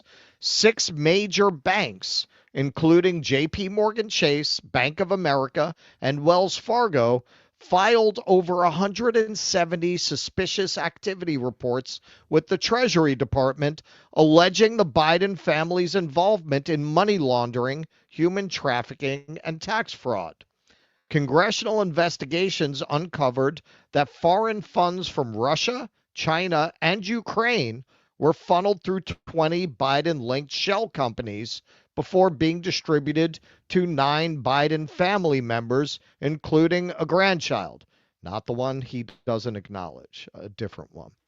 None of His the on Bidens, the books grandchild. Yeah, not the strippers kid. None of the Bidens registered under the Foreign Agent Registration Act as required by law. In other words, the Biden family, who live by their own set of rules and avoid paying their fair share of taxes, are the very ultra-wealthy oligarchs President Biden warns the nation about. All right, so let's hear his rousing Mr. Smith Goes to Washington-esque speech here. I want to warn the country of some things that give me great concern. Is that so? This is a His name is James. He's my brother. dangerous and that's a dangerous concentration of power in the hands of a very few ultra-wealthy people. The dangerous consequences if their abuse of power is left unchecked. Today, an oligarchy is taking shape in America of extreme wealth, power, and influence that literally threatens our entire democracy, our basic rights and freedoms, and a fair shot for everyone to get ahead. We see the consequences all across America, and we've seen it before. More than a century ago, the American people stood up to the robber barons back then and busted the trusts. They didn't punish the wealthy, just made the wealthy play by the rules everybody else had to. Workers want rights to earn their fair share. You know, they were dealt into the deal and helped put us on a path to building the largest middle class, the most prosperous century any nation in the world has ever seen. And we've got to do that again. In the last 4 years, that is exactly what we've done. People should be able to make as much as they can, but play by the same rules. Pay their fair share of taxes. We would have done more, but there's this parliamentarian, and the parliamentarian kept voting against. I was going to do a whole New Deal thing, guys. I was going to do universal basic income. Parliamentarian, she's like one of those Safaka lemurs. She goes sideways when you try to bring her a policy. Well, this is a very funny thing because I want you to all go back to the olden times. It was called the summer of 2024 in the Democratic Convention. So let's see what the Democratic Convention had to say about oligarchy. Trump thinks that we should trust him on the economy because he claims to be very rich. But take it from an actual billionaire. Look at them. They love it. They love it. Trump is rich in only one thing: stupidity. Look at those pigs. I'm sorry, man. These are fucking pigs. Look at these people out there on the floor in the middle of a genocide. I saw a lot of these people at the end of the convention because we threw up the footage I had of that. A lot of these people coming from the convention with the protesters trying to confront them about the support for this regime. They thought that was hilarious. They thought it was hilarious when Pritzker pointed out that he's a real billionaire. But this is, according to Biden, this is the party that is fighting the billionaires. Fighting the billionaires. Also, I just want to point out one thing because, he mentioned, how 100 years ago, workers took on the robber barons. And, I have this book on display in my bookcase. Maybe one day we'll do a whole episode on the Ludlow massacre because this was about the time he's talking about. This was 1914, right? It was one of the first real labor actions that turned violent at the hands of the Rockefeller family. And I recall all throughout this book, reading over and over again, that those coal workers were like, now, we don't want to punish the Rockefellers. We don't want to punish the wealthy. We just want them to pay their fair share. Yeah, they said that over and over again throughout this book. No, we're not out to punish success. That's true. That's true. The workers back then, they were very, very considerate of the robber barons. We don't want to punish them. Mattawan. Right. They were, They were very, very careful about that. Yeah. And also, I think it's time for you to start to seriously consider salads. Yeah, that's the other thing. This guy, and I eat seed oils 3 meals a day, and look at me. It's another thing that's bullshit. About MAGA. So Donald Trump. So, but he wasn't done. He wasn't done. You know, you gotta love it. To be fair, he's not the first one to do this. To all of a sudden become very concerned about issues that, you know, he might have shown some concern about when he was actually the president. All of a sudden, they're very concerned about these things when they have no power to do anything about them. So here he is calling for an end to dark money, term limits on Supreme Court justices, which he emphatically rejected, if you remember, the idea of altering in any way the Supreme Court justice rules. A ban on stock trading. You know, that's probably just because he's mad at Nancy for pushing him out. That's particularly, he's going to call that the Pelosi Stock Trading Act. All right, so let's see him stumble through this. We need to get dark money. That's that hidden funding behind too many campaigns contributions. We need to get it out of our politics. We need to enact an 18-year time limit, time and term, for the strongest ethics and the strongest ethics reforms for our Supreme Court. We need to ban members of Congress. I mean, seriously, you've been president for 4 years. Where do you get the balls to sit there with this list of things that somebody should do? Yeah. Wow. No, it's just incredible. From trading stock while they're in the Congress. We need to amend the Constitution to make clear that no president is immune. Like, there was literally a big media firestorm around trading stock in Congress, and where Nancy Pelosi said, "Yeah, that's the free market," and I think everyone should be able to participate. He didn't say a fucking word. Didn't say a word. You didn't even weigh in on the subject. Yeah, I mean, now he wants to talk about it. I'm sure he didn't get to this in the speech, but another just totally egregious example of this exact kind of thing is days ago removing Cuba from the state sponsor of terrorism list.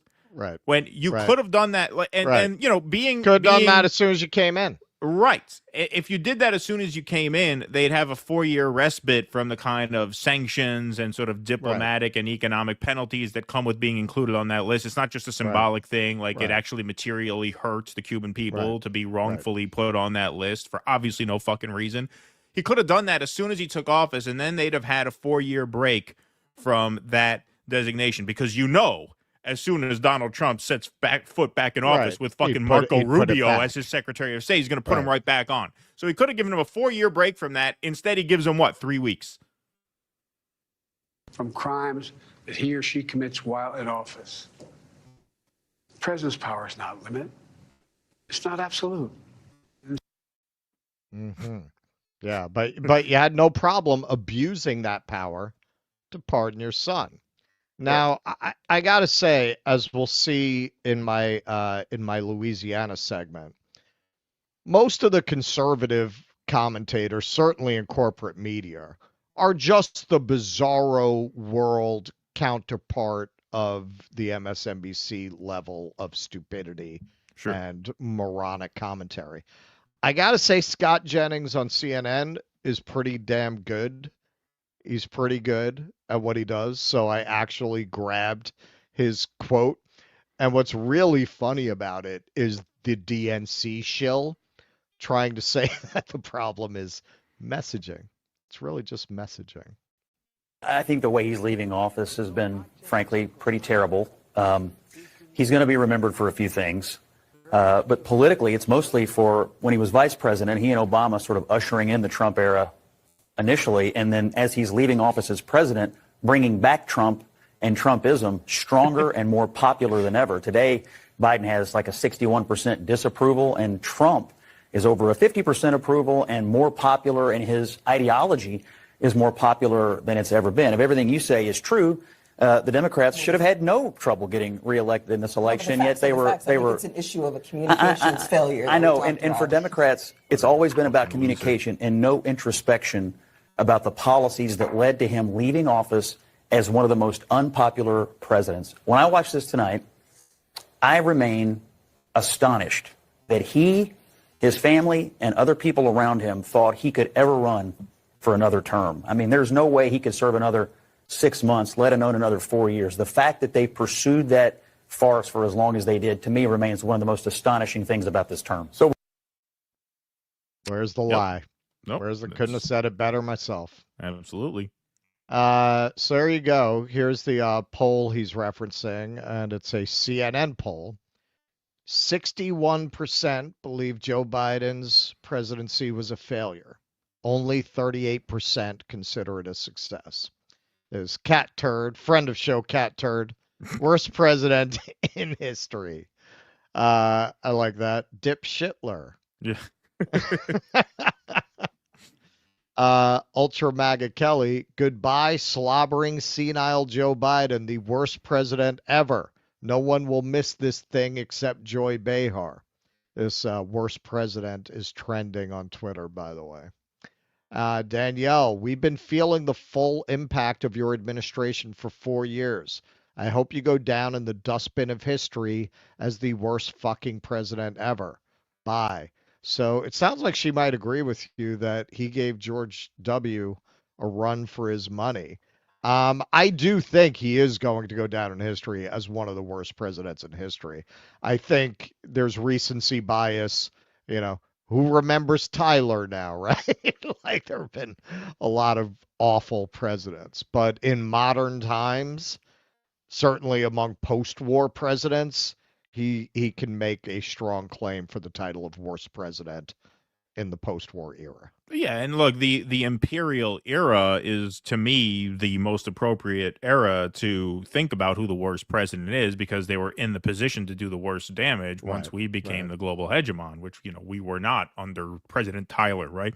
Now, in terms of George W. Bush, I don't mean to, nitpick Cat Turd, but George W. Bush left office with a 22% favorability rating, so it was much, much lower. And I think a big reason for that is because, by 2008, even half of the Republicans had realized what a horrible mistake the Iraq War was. Right. Whereas half of the Republicans do not cry tears for Gaza. Like they do not feel as strongly about this genocide as some of them felt about the Iraq War. So that's what really tanked Bush's numbers, is half of his own party was like, okay, this guy was a fucking nightmare. Yeah. And Katrina. Yeah, exactly. So he had lost like half of his own party. As you can see there, Biden has retained the diehard libs, which make up about 34% of the population. And then God knows who else is saying they have a favorable view of him. But yeah, he has his libs. So that's why his numbers are as high as they are, which in my opinion are shockingly high. But as we have mentioned earlier in this show and many times throughout the past several years, they're just the most brainwashed people in America. And so it's hard to fall below 35% as a Democrat, or as a Republican for that matter now, because things are more polarized generally. But yeah, no, I mean, it was an absolute horror show in every single respect. He really does, in my opinion, give Bush a run for his money. Yeah, I mean, it's partly his policies. It's partly that his presidency coincided with peak liberal social engineering ideology. So we're going to remember it for that, even though he went along with it. He didn't really understand it. Let's have a transgender dance party on the lawn. What do you mean I got their tits out? What are you talking about? Shut it down. Like, he didn't know what the fuck was going on. Like, he definitely went along with it. He tried to do these Title IX revisions and that kind of thing. But did he actually understand that, or was he just trying to be popular? I mean, that's something to indict him for as well, not thinking it through. But his presidency came at the moment of peak woke. So that's another thing that he didn't tell movie studios what movies to make. But when people think of his era, they're going to think of this cultural period where there was just all this dreck and this attempt to tell people how to think and how to live. Like, everything people hate about this liberal project that's been brewing and building really since Clinton came in and eliminated economics and class as a part of the conversation among liberals, so that everything became about identity. The contradictions and the emptiness of that kind of politics really peaked during the Biden years. Yes. And that, in addition to just his policy failures on Ukraine, on Israel, on the economy, breaking the railroad union, part of what he's going to be remembered for, because he was there at that moment, is going to be peak woke liberal ideology and what it was like to live through call out culture and cancel culture and all this shit that the vast majority of people hated, that is very quickly now coming to an end with Mark Zuckerberg like one day away from endorsing Black Forest supplements. Yeah, right. Yeah, exactly. Yeah, exactly. Well said. Good point, Charles. All right, folks. Well, we're going to take a quick game break here to play our supporter scroll. Amped supporter scroll here. Where we got this? Come on. Where is it? There we go. All right, we're going to restart this. And remind you folks that if you like what we do, the best way to support this program and help us do more of it is to become a member at patreon.com/DoDissidents. You can also join our Substack at dodissidents.substack.com. Or the best way to support us right now is through our locals, dodissidents.locals.com. Locals is partnered with Rumble. They are a free speech, a subscription membership platform. Where for just $5 a month, you can have your name up in lights on the show scroll here. You also get call-in access to our post-show Q&As over on Rumble, which are every Sunday evening. You also get special live stream access to our pre-recorded full-length interviews, which should resume next week or the week after, depending on how burnt out we are from the inauguration coverage. And also, of course, you get 2 live streams per month exclusively for members. One is sort of a regular format live stream with content and calls, and then the second is our movie club live stream, which are very, very popular with the audience. So you get quite a bit for quite a little. It's $5 a month, and you help support this project. You help censor-proof the operation. The link is dodissidents.locals.com if you would like to sign up. You can also click the bright red join button underneath the video player if you're watching on Rumble. That's how easy it is. If you're watching on Rumble right now, just click that bright red join button underneath the video player, and that takes you directly to our locals page where you can sign up and get all those perks, plus the goodwill of supporting independent media for a mere $5 per month. Please and thank you to our members. Of course, you are the backbone of the show. Hamhawk30, thanks for the $5 from fascist governments to wind events. We're all waiting to see if ceasefires can hold. Oh, yes, I got that one already. Thank you, Hamhawk. Appreciate that very, very much. All right. Hillary Hinton says, I'm nominating C.J. Lang, Kay Parker, Colleen Brennan, Annie Sprinkle, Vanessa Del Rio, Sharon Mitchell, and Siobhan Hunter to replace the Zion Nazis in Trump's cabinet. Thank you, Hillary Hinton. Appreciate that very, very much. All right. We're going to stop there. We're going to go here. Beautiful. All right. We're going to rearrange our screen here. All right. Great crowd in here today. 1,100 strong in the Rumble chat. 1,800 strong on YouTube. Thank you guys all very much for watching. Michael Castillo says, good afternoon, gentlemen. Mad Max Blumenthal is the real road warrior. Free Palestine. Thank you, Michael Castillo. Mark Thicot watching on YouTube and Rumble, multitasking. Good on you. Mark Thicot, appreciate that. John Michael, thanks for the $5. Do you think Trump comes down hard on Bibi if he doesn't sign the ceasefire before his inauguration? I think he's going to try. I think Bibi's now maybe thinking, is the AIPAC lobby strong enough to circumvent Trump even if things go south? Maybe that's what he's thinking. But we'll see. I know Trump is not going to be happy if this falls through because he went out on a limb bragging about it. It's going to be a lot of egg on his face, and that's what Trump likes least, is to be embarrassed. Okay, what else we got here? Let's see. Let's make sure. Eric Maines. Russ would make a great crystal ball impersonator with his newsgirl voice. Just add vocal fry, undying faith in failed Dems, and dye Keaton's hair blonde. Ha, good one. Eric Maines, thank you. Maybe for Halloween. Yeah, for Halloween. We'll dress up as Crystal and Kyle. Yeah. Be funny. Sparky, in Colonel McGregor's defense on the illegal immigrant driven by U.S.-sponsored unrest in their country's thing, he's going by the issue as it was 40 years ago when it was a smaller factor than now. I think as he's updated on the issue, even if it's just by osmosis, McGregor will come around and not be so dismissive. I've seen him come around on issues before. There you go. Thank you, Sparky.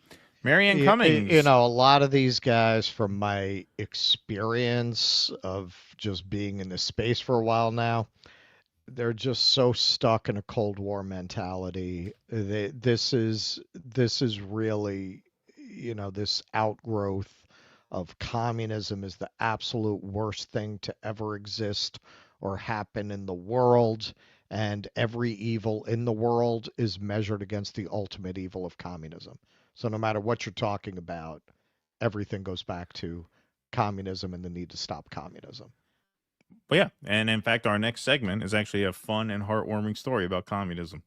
Marianne Cummings, thanks for the $10. I went to the Detroit, Michigan area regularly this past year, and it was clear by local press, people I talked to, and just the Trump signage that Harris had lost the state over Gaza.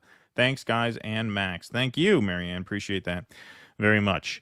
Okay, all right. So we did a segment that people liked quite a bit in our last show about the new Chinese TikTok alternative app that a lot of TikTokers are downloading and having a lot of fun with as a possible TikTok ban looms here in the United States. Well, one thing that's happening here, and this is a really beautiful story, is the great social media migration, sudden influx of U.S. users to RedNote connects Chinese and Americans like never before. That's right. American youth and Chinese youth are getting to know each other over this new app, and they're learning a lot about each other and their respective cultures, and they're getting red-pilled in a lot of ways that they had not been before, which we're going to talk about in a little while. As Supreme Court justices ponder the future of TikTok in the United States, a growing number of American social media users have responded by moving to an unlikely alternative, Xiaohongshu, a hugely popular social media app in China. The app, which means Little Red Book, often shortened by U.S. users to RedNote, surged to the top position on Apple's U.S. App Store on Tuesday. Well, see, Gen Z, if you really want your troll game up to standards, you got to keep calling it Little Red Book. Yes, Russell downloaded it. I downloaded it. Maybe we'll live stream there exclusively when Russ is in China. I mean, it's an idea. A Xiaohongshu exclusive episode of Due Dissidence. Yes, that would be fun. Founded in 2013, Xiaohongshu is one of China's biggest social media platforms with 300 million users, according to research from Qianghua. See, I'm getting good at Chinese just researching this stuff. I feel like it's helping me already. No, yeah. Opening up the RedNote, you have all these Chinese lessons. Yeah. They know all these Americans are coming in. Yeah, exactly. It's a really great story. Described as China's answer to Instagram, the app has become especially popular for sharing tips on travel, makeup, and fashion. The sudden migration of U.S. users to Xiaohongshu has created an unlikely platform for Chinese and American users to interact with each other. I just want to reassure you that we want to try to find a way to communicate with you, be respectful to your community, one user said. We want to be good guests. Most Chinese users have warmly welcomed the newcomers, with some even sharing video tutorials to help the new TikTok refugees navigate the app. This could be a historic moment, one Chinese user commented. It feels like so much has changed in an instant. Ordinary people from our two countries have never really connected before. I hope everyone can take this brief chance to engage in meaningful exchanges of ideas.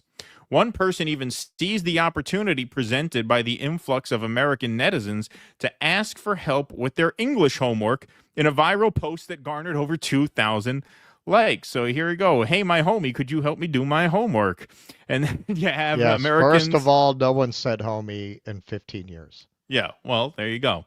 It's coming back. That coming we're back. helping. That's help right there. It's a revival. American, please. 4, the answer is D. There you go. 6 is D. There you go.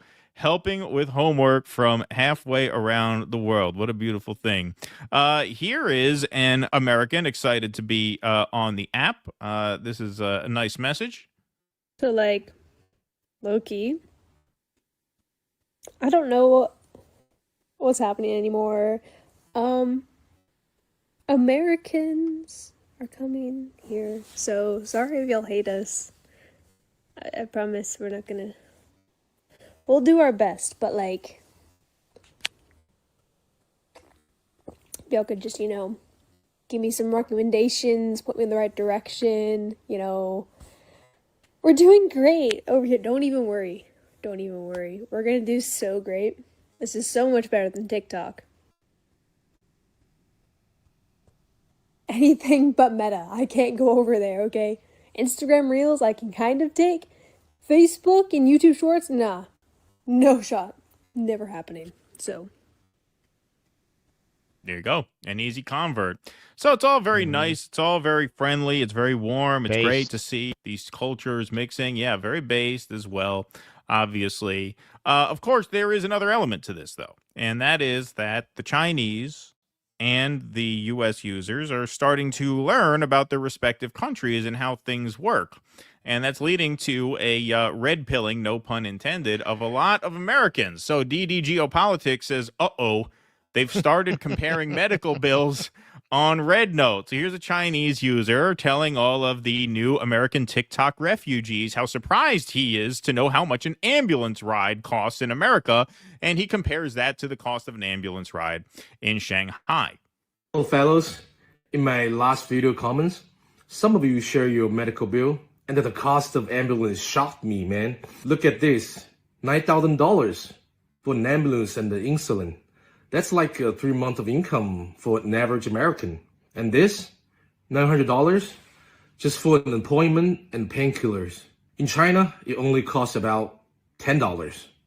And this, in China, we never worry about the ambulance charges. Today, I will show you how much the ambulance costs in Shanghai, which is the most expensive city in China. Let's look at this table I made by using the official data. You guys can take a screenshot for later review. This is why some Chinese followers commented yesterday, it only costs around $50 in China for ambulance services, Those politicians should have taken care of your people first. At the end, salute to Luigi and wish the best to y'all. Please follow me for more sharings from the other end of the world. Bye-bye. You guys are gonna get Luigi in trouble. He didn't do anything. He didn't Stop do saluting anything. him. He didn't Come do on. anything. Leave him alone. You're going to get the kid in trouble. You're going to get him all mixed up. Yeah, is this an op? Exactly. Remember, didn't do nothing. No reason to salute Luigi. Hotspot posts, Americans are quickly realizing that the U.S. is not a first world country after spending just a little time watching the lifestyles of the Chinese on Red Note. So here's the first one, gets pretty red-pilled over groceries. I didn't think that the culture shock of joining Red Note would be watching grocery hauls.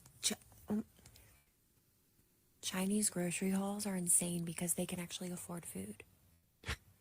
You guys. What one woman, it would have cost me, oh my God. This is so sad. America is, I already knew, but it's like so sad. We're such a sad excuse for a country. 抖音. There she is. I love the sign-offs, too. Right. They're very cute. All right, now this last one that I have to show you is especially relevant to this show because, Russell, in his recent travels in countries around the world, always mentions, you've made a point to mention each time that when you get off the plane, whether it's Italy, Greece, India, even London, wherever you go, you step off the plane and the vibes are just so much better. The energy is just so much better. There's so much less doom and gloom and tension and stress and existential dread in the air. And here's this girl who talks about that, not having been to China, just having experienced the app and having gotten to know some Chinese peers on the Red Note. She talks about basically that exact same thing. I downloaded Red Note, and I am no longer convinced that we are living in a first world country. Seeing the everyday lives of Chinese people, like obviously certain Chinese people, I'm not saying everybody's lives, but it's just like insanely eye-opening. There's something really remarkable that I have noticed about most of these Chinese people, even older people, like people in their 40s, 50s, 60s, they look so much less traumatized than most Americans. Our citizens here are not only like really cold and mean and disconnected and combative, but like you can just see people's problems on their face. You can see that they are exhausted and that they've been brutalized. Now, I don't fully understand Chinese culture at all, and I'm sure it varies a lot. It's a very, very big place. But it's interesting seeing how lighthearted and kind and gentle these people are, especially in comparison to Americans. We just have so much dark energy plaguing this country and plaguing the people, and it's just like, I don't know if we'll ever genuinely know what is happening. Like, what's happening with our government versus other governments. Is everyone lying to their people? Like, we live in so many layers of deception. Like, I don't know if we'll ever actually know what is happening.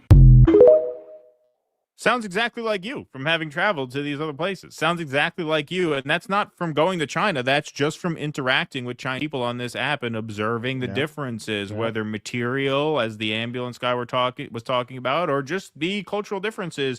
She's able to pick up on something that, you have spoken about from your firsthand travels to these other countries. I thought that was pretty insane. Yeah. It's really you don't know how dirty the pool is until you get out of the water. As soon as you leave the United States, and I always, with this caveat, I've never been to a war zone. I've never been to a country like what's happening in Gaza, which I'm sure is a kind of horror and misery we can't even conceive. But okay, reasonably stable, is economically viable countries. Like India's not a wealthy country. I've been to Costa Rica, I've been to Nicaragua. It's not every country I've been to is a wealthy country, but the vibe is just better. You feel like you left this very haunted place. I always describe it as bad juju. America has bad juju.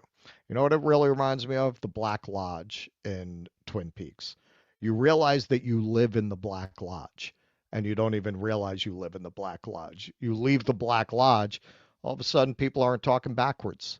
Everything's much more chill. Yes, people are happier. They're more human.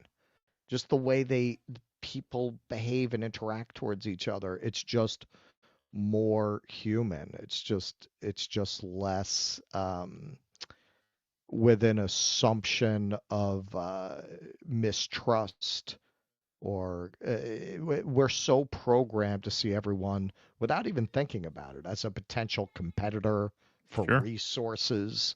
When you're in an environment where the Tao Te Ching, it's become a great work of philosophy, but it was originally, the original intention of the Tao Te Ching was as advice to the emperor.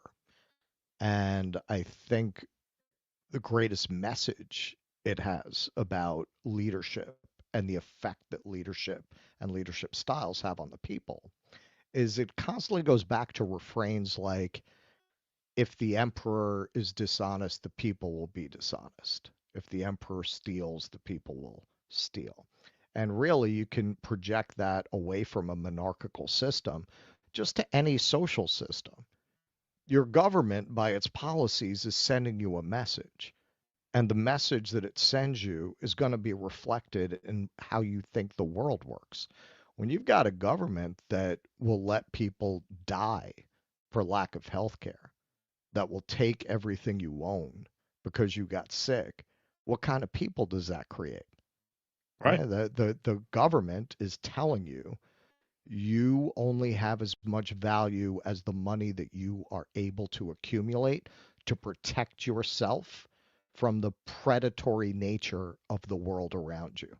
Right. So, exactly. of course, people living in an environment like that are going to be very tense, very uptight, very aggressive, very lonely, right? Because you can't really relax and open up around people because people are predators, right? You're fighting with them for limited resources. If you're in a place where your basic needs are taken care of, that tells you something not only about how you have to behave to take care of yourself, but about the world that you live in and what its expectations are from you and everybody else. There's going to be instantly, you're going to think more in terms of being part of a community rather than being just a lonesome individual fighting to survive. Absolutely. Yeah, 100%. I agree with all that 100%. I mean, I always think of America, it's a frontier kind of culture. Right. Right. And when you look at the old, Western movies and you see the old rugged, ragged guy, on his ranch or his farmhouse or wherever, the shot where the visitor comes down the road on horseback on the way to the house. Or Friend the ranch, or foe. Right. He always looks out like, ooh, what the fuck does this guy want? And he's ready for a fight because he's suspicious that whoever's coming down the road may mean him harm. Right. That's the way we view each other. We're not all literally that guy on the ranch, but that is the way we as Americans view each other. When there's a knock on the door, do I assume it's someone there who means me well? No, I don't. My first thought is, what the fuck does this guy want? Who is this? What do they want? Who haven't I paid my bill to that now I have to sign a certified envelope or whatever? Who's bothering me for what fucking reason? Right? That's what you think when the doorbell rings. How many of you are excited when your doorbell rings? How many of you think, oh, maybe this is my neighbor here to say hello, to say hi, or this is whatever, someone doing community service for a good cause, and let's go and let's have a conversation about what they're up to. No, when you get a knock on your door, you're annoyed, you're pissed off, you're angry, you're paranoid, you're on edge. It is that frontier mentality that affects all of us, of us. On a conscious or a subconscious level, and that's what people are getting kind of red-pilled about, right? You see this girl here say she doesn't even go to China. She's like, yeah, I just realized, this place sucks. Meaning our place, America. Yeah, I was gonna go in April, but the way I want to go, that's a complicated trip to plan. You really got to, because I want to go to the Western regions where the Uyghurs are. So that's a whole thing. And there are other cities that are not on the tour itinerary. But also, my lease is up in August, and I might move upstate.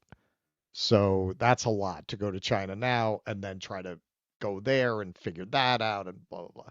So fall is now the target. But I definitely plan on going this year. As long as we're not in World War III build our with red note China. following. Exactly. Well, it does actually. But by then, because honestly, if I went right now, I definitely would not stream from there. But by then, things might look differently. I would not have expected to be saying this, but things might look more positive later in the year for streaming through an app like that, because all of this is very much in motion now. Right. If this really establishes itself, where people are going two-way from China to here, yeah, I might be able to stream from there. Yeah, we will see. That would be fun. That would be pretty crazy. I would love that. All right. Let's take a quick game break to sell some coffee. Why don't we? So, folks, do you enjoy the free speech that Rumble is protecting and fighting for? Well, our show on Rumble is only possible thanks to our viewers supporting Rumble's platform by purchasing some of Rumble's great products. Most of you drink coffee every day. That's why you have to try Rumble 1775 coffee. Some of the best coffee on the market, and it's the same price as the coffee you buy now, but it's way better. Rumble 1775 coffee is free from chemicals, yet rich in flavor. This is because their beans are sourced from high-altitude farms in Bolivia, hand-picked, roasted weekly at their facility in Miami, and delivered fresh to your doorstep. And as believers in freedom, buying from Rumble helps fight back against censorious corporations like Starbucks and Dunkin' Donuts. So join the coffee revolution and brew rebellion with Rumble 1775 coffee. And right now, you can go to 1775coffee.com and use code STUDIO and get a free month supply of their cognitive boosting supplement Limitless when you buy 2 bags of their coffee. It's a crazy deal. Supplement's worth more than the coffee itself, and those 2 bags of coffee come in nice, big 16-ounce bags, so you get a lot of bang for your buck. So go to 1775coffee.com and try their amazing coffee and use coupon code STUDIO. All right, beautiful. Nailed it. Another one in the can. Winning. All right, here we go. Catching Gen Z is like catching wind with a butterfly net. Suck it, Congress. There you go. Beautiful. Thank you, Anna Jackson. Appreciate that very much. Kawaii Cowboy said, this morning had a semi-radical talk with my coworker bonding over the cultural exchange and the propaganda being undone. Love Red Note, never leaving. Beautiful. Hey, the China Shill's happy. Soon we shall all be China Shills. Thank you, China Shill. Appreciate that very much. What do we got here? Star Fury. What? Oh, what? Is this true? What's true? Somebody says David Lynch just died. Yeah, somebody said that. I don't know. Is that verified? I'm looking. Yeah, look it up. Let's see. Oh, yeah, he just died. He died. Wow. He 78 had years old. emphysema and he refused to quit smoking. Oh, yeah, he loves smoking. That guy loves Yeah. smoking cigarettes. Yeah. I'm surprised he made it as long as he did. But wow, 78 years old. Hey, you just mentioned Twin Peaks. Yeah, I just mentioned the Black Lodge. What are the odds? What are the odds of that? Wow. Well, rest in peace to a genius artist for sure, David Lynch. But We'll yeah, do, no, that guy loves for the cigarettes. intermission Sunday. I will do a tribute for sure. There you go. Yeah, no, that guy was a huge cigarette smoker. He was like a very enthusiastic smoker. Yeah. That guy was never going to quit.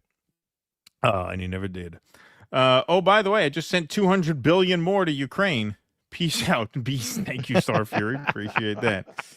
Gopnik Otaku, it blows my mind how libs reconcile voting for a guy whose brain has been melting down in slow-mo for the past 4 years. Yep. Indeed. John Michael says, now we need to do all this stuff since it can't be put on me and it won't be possible to get done. Damn Republicans. That's right. No, the Democrats, they always talk about all this shit on their way out the door. Yep. Jay Tolbert, I was hoping you fellas would play Chris Cuomo's report on the floor of the DNC after showing Biden's fake concern about the oligarchy. Oh, yeah, that would have been a good piece of video, too. Chris Cuomo talking about how all the billionaires have the suites up there. Yep, good call. Baby Ethernet, I ain't reading all that. Free Palestine. Thank you, Baby Ethernet. Appreciate that. Tom says, my cousin is as Trump-hating lib as can get, and even she was here complaining to me about how cancel culture stuff was out of control. There you go. Baby Ethernet says, thanks for the Twin Peak reference, Russell. Appreciate that very much.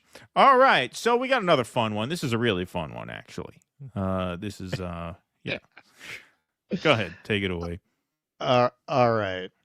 Jennifer Rubin, one of just the grossest resistance libs you will ever find, has started her own outlet. So let's see her. This was recently. This made the rounds a little bit. This is her doing the kind of voter outreach that the liberal class is famous for at a 92nd Street Y appearance, December 30th. People ask me all the time, why is the media so mamsy-pamsy?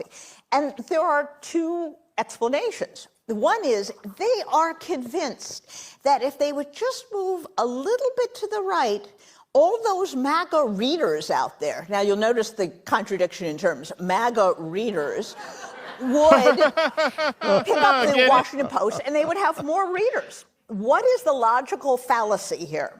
Yes, reader. And there is nothing that the Washington Post could possibly do that would have those people take out a subscription. But they're convinced they're in there someplace.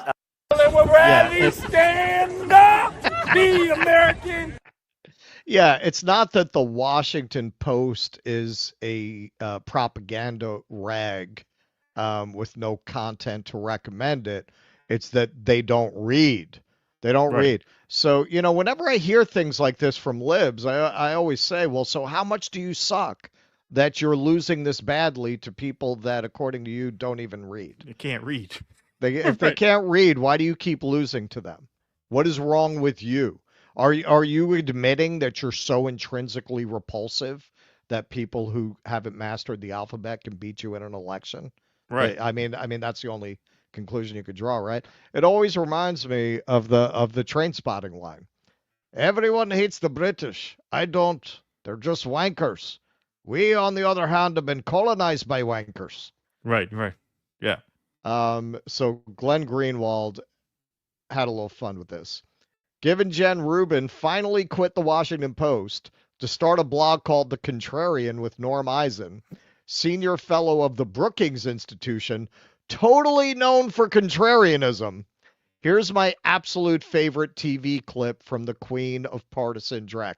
All right, so this is a classic where she calls out Bill O'Reilly on championing the lock her up chant. You've made excuses for the lock her up comment. You've pleaded with Ted Cruz, and he's really an honest man. When did I make excuses for lock her up? What did I exactly say? Let's see. That would have been on. Let's see if I have the date exactly. It would have been on. Lock her up would have been on. In April and also in August. In October, if you remember, Charles Krauthammer came on and had a very vigorous argument. Wait a minute. What did I say about in April and August? What exactly did I say? Right. Well, we can go through all of them. No, I want that one. Which one in particular? April or August. Okay. Bill O'Reilly's the most tragic casualty of Me Too. He really is. Like, America deserves him back. Yeah, well, hey, now with the new regime, maybe they can revive Bill O'Reilly. He might be back. So we should give him a show. No, there's more of that. I just paused it to make that comment. No, the best part of that's coming up. Let's see. In August, we had comments that you would, if somebody is being really dishonest, referring to the press corps, you would strip them of their credentials as well. Doesn't sound like an independent thing. That doesn't have anything to do with lock them up. You are ill prepared for this interview, Ms. Rubin. No, I have a whole list here. Ms. Rubin, I have just given you a minute where you've hemmed and hawed. You said you said I justified a comment, lock her up. You can't point to it, and then you pivot to something else. Yes, You're ill prepared for this, and this is the point I want to make. Bill. This is the point I want to make. Your column and blog are fraud.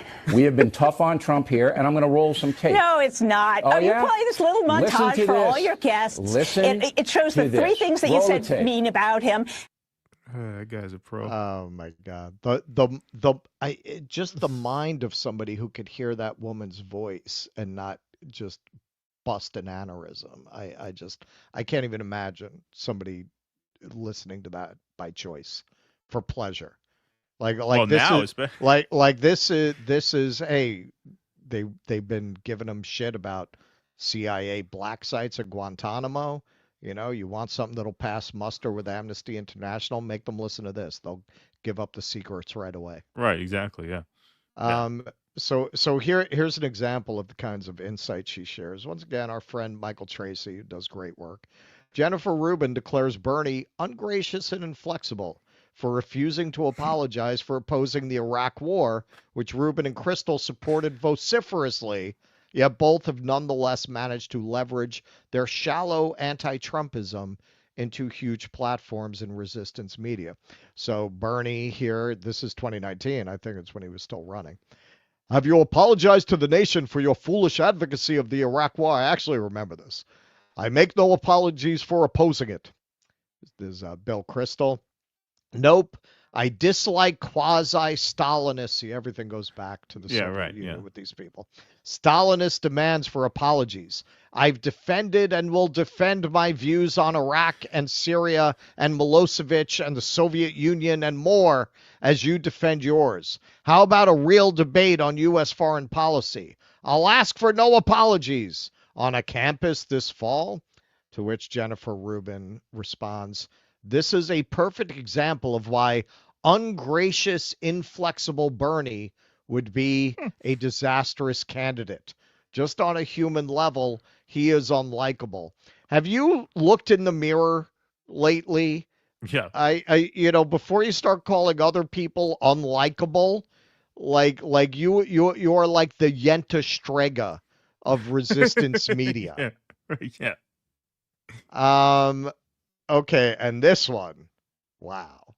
The MAGA squirrel deserved to die. You're talking to me all wrong. It's the wrong tone. So big news. There's just a couple days ago, the 13th. Big news. I've left the Post. Corporate and billionaire media are failing to meet the moment. You see, she doesn't mind billionaire and corporate-owned media, but it's failing to meet the moment. Apparently, she was very discomfited about Bezos' decision not to endorse. With Norm Eisen, I'm launching Contrarian News. All right, we'll get more of that. Oh, and because I want to be true to my values, I'm leaving X. I refuse to enable the Elon Trump presidency. Now, what's really funny to me, I must say, about all of these media political figures leaving X is they are dooming themselves to virtual irrelevancy. Most people do not want to be in that kind of an echo chamber. CNN even did a report showing X now pretty much reflects the population. It's about 50-50 between people who identify as conservative and people who identify as left, liberal, what have you.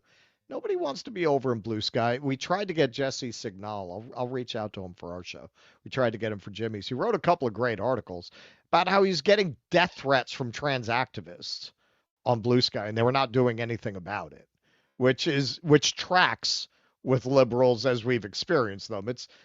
They are very, very concerned about safety within one ideological lane. Outside of that, go nuts. Do whatever you want. But is Blue Sky going to have a place in the cultural and social conversation that they anticipated to have? No, absolutely no way. CNN can't even get an audience. Do you think the remaining 17 people who watch CNN all going to Blue Sky are going to get one?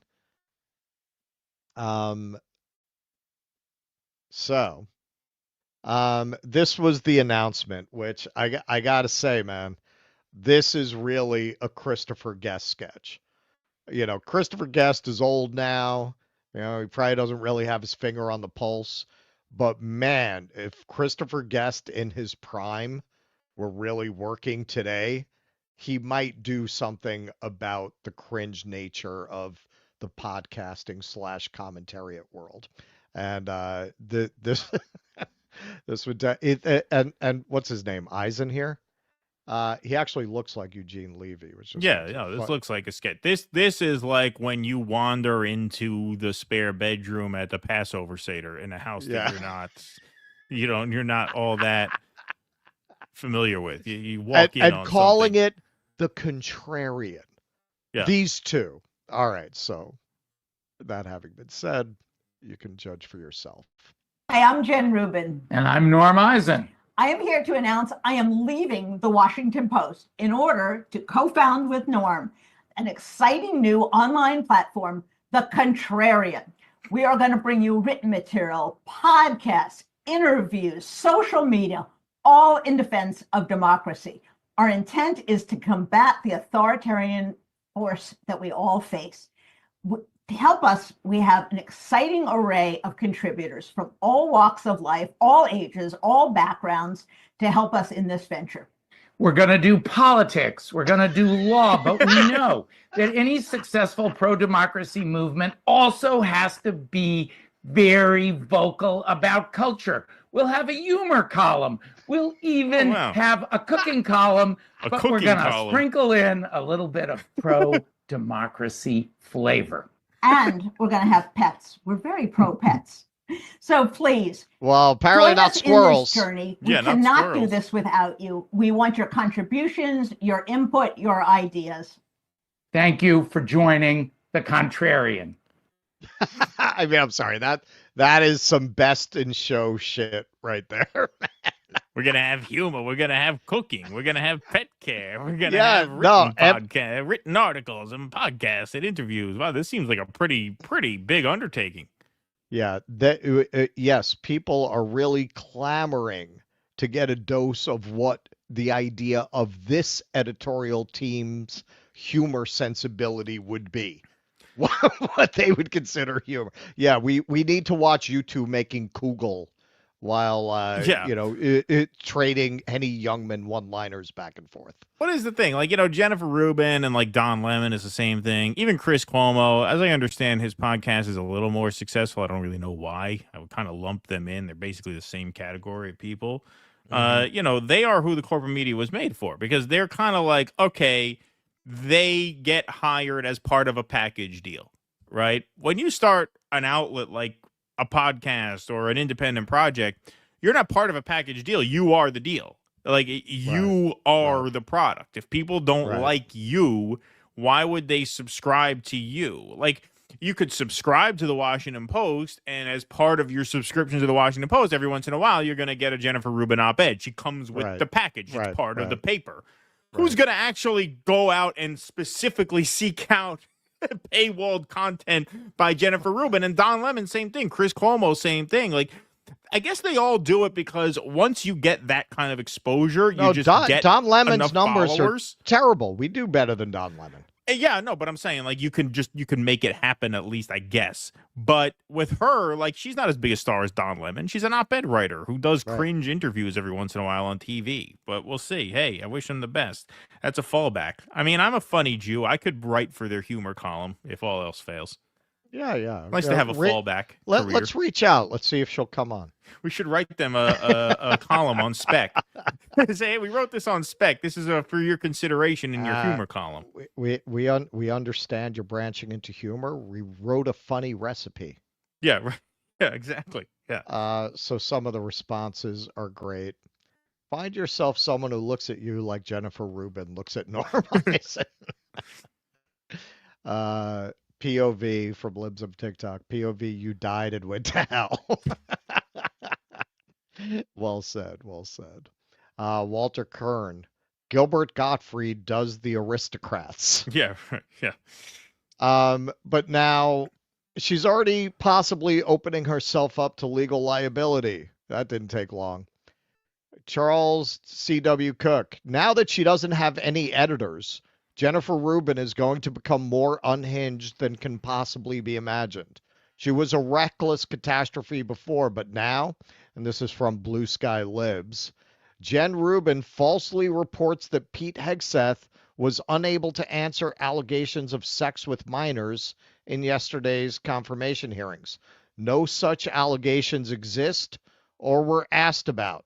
This is outright defamation. So to give you a taste of the kind of crackerjack journalism you're going to get at the Contrarian. Pete Hegseth, Mr. Fox News, is having his confirmation as we record this on Tuesday. Needless to say, he is not doing well in the hearings. In particular, the women on that committee, the women senators, are running rings around him, asking him tough questions he is unable to answer about not only his scandals, allegations of sexual misconduct, allegations of financial impropriety, allegations of, frankly, underage sex, underage relations. Frankly, You clearly got him confused with Matt Gaetz. Like, she clearly, I think, no, I'm serious. That's, like, I think that's no, what you might be. I think she right. got him mixed up. You might up. be right. Yeah, which is, something you want to be careful not to do when you're talking about charges like that. No, I mean, she could be sued. That is defamation. It is completely counterfactual. That's a very serious thing to say about somebody. Like, he could, if he wanted to, sue her now for saying that without any qualifications. So yeah, in terms of can she make a business out of it of the kind she's describing? Who knows? You know, those 92nd Street Y people who thought the idea that MAGA and reading is a contradiction in terms was the height of wit and absolutely hilarious. Are there enough of them to cough up $5 a month for her to be making a nice living? Yeah, maybe. It seems like they can get that anywhere for free. So it's not clear why you'd pay Jennifer Rubin for more of it. Yeah, I mean, the only thing that could give them, you know, somewhat of a lifeline is the Washington Post is losing subscribers like crazy. Like, I heard their traffic is down 90%. So there is an exodus. Are you know, you just serious? like Is it 90%? It's really, really, really bad. I saw a headline. Wow. I saw a Breaking Points thumbnail that said it Live was by down the 90%. lib, die by the lib. Right, exactly. So, you know, just like, you know, the collapse of a network like TYT creates an opening for some of the smaller channels in their lane to sort of absorb some of that audience. Yeah, some of that WAPO exit is good for her for leaving. I'm going to That's what I'm saying. Like, some of those people maybe, yeah. Like, are there enough Marvin Applebaums out there? Hey, I'm glad she's doing it. Bezos stabbed us in the back. I'm with Jen. Exactly. There could be some of them out there. And actually, I mean, it's kind of an exciting development as a shit-talking podcaster ourselves because, you know, I'm assuming they're going to give us a wealth of material. Yes, that's true. It's so, yes. There's like Hanukkah. Yeah, it's like Hanukkah. So best of luck, Jen Rubin and Norm Eisen, for sure. Yes. Mazel tov. Mazel tov, that's right. Best wishes.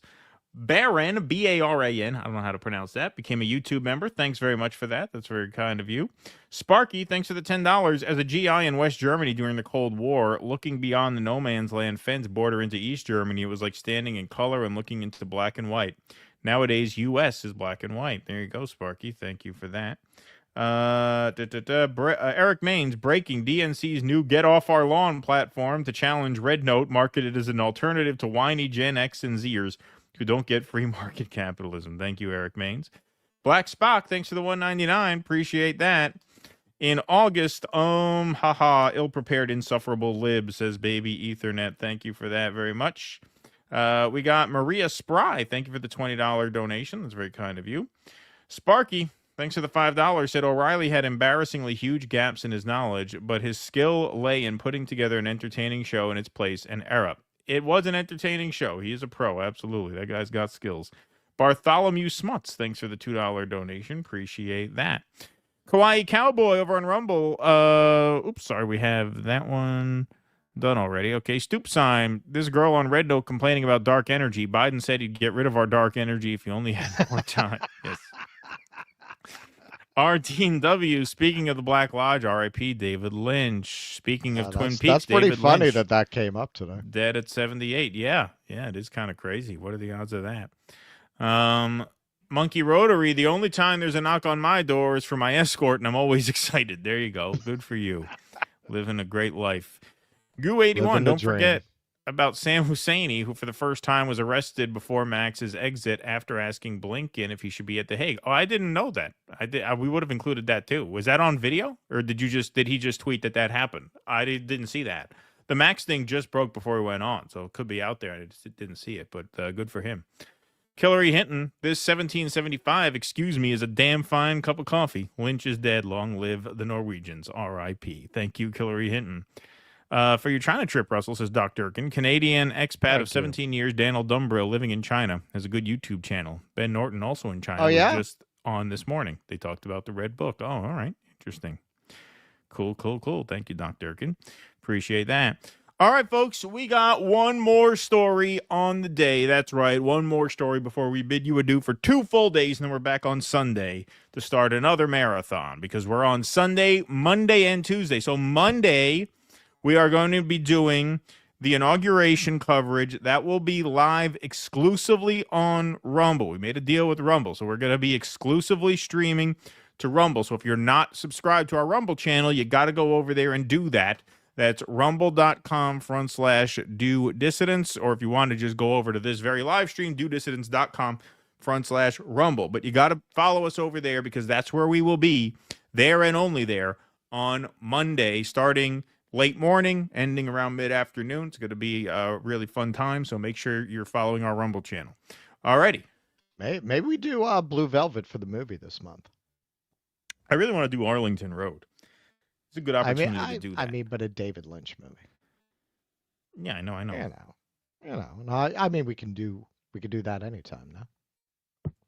I guess so, yeah.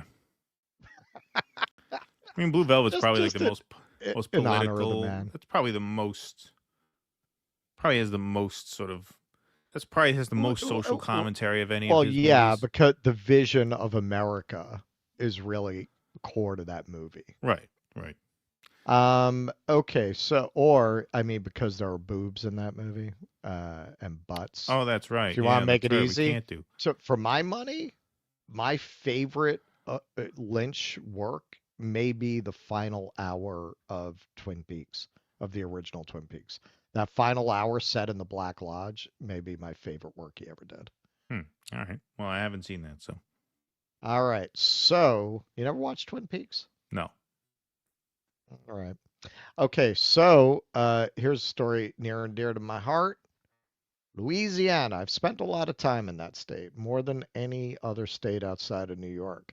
So Speaker Johnson, who is from the great state of Louisiana and representing it, had an interesting take on aid for California.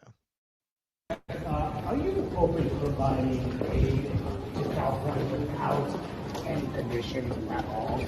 I think we've got to have a serious conversation. So the reporter asked him if he's open to conditioning aid to LA. Conversation about that. Obviously, there's been water resources management, forest management mistakes, all sorts of problems.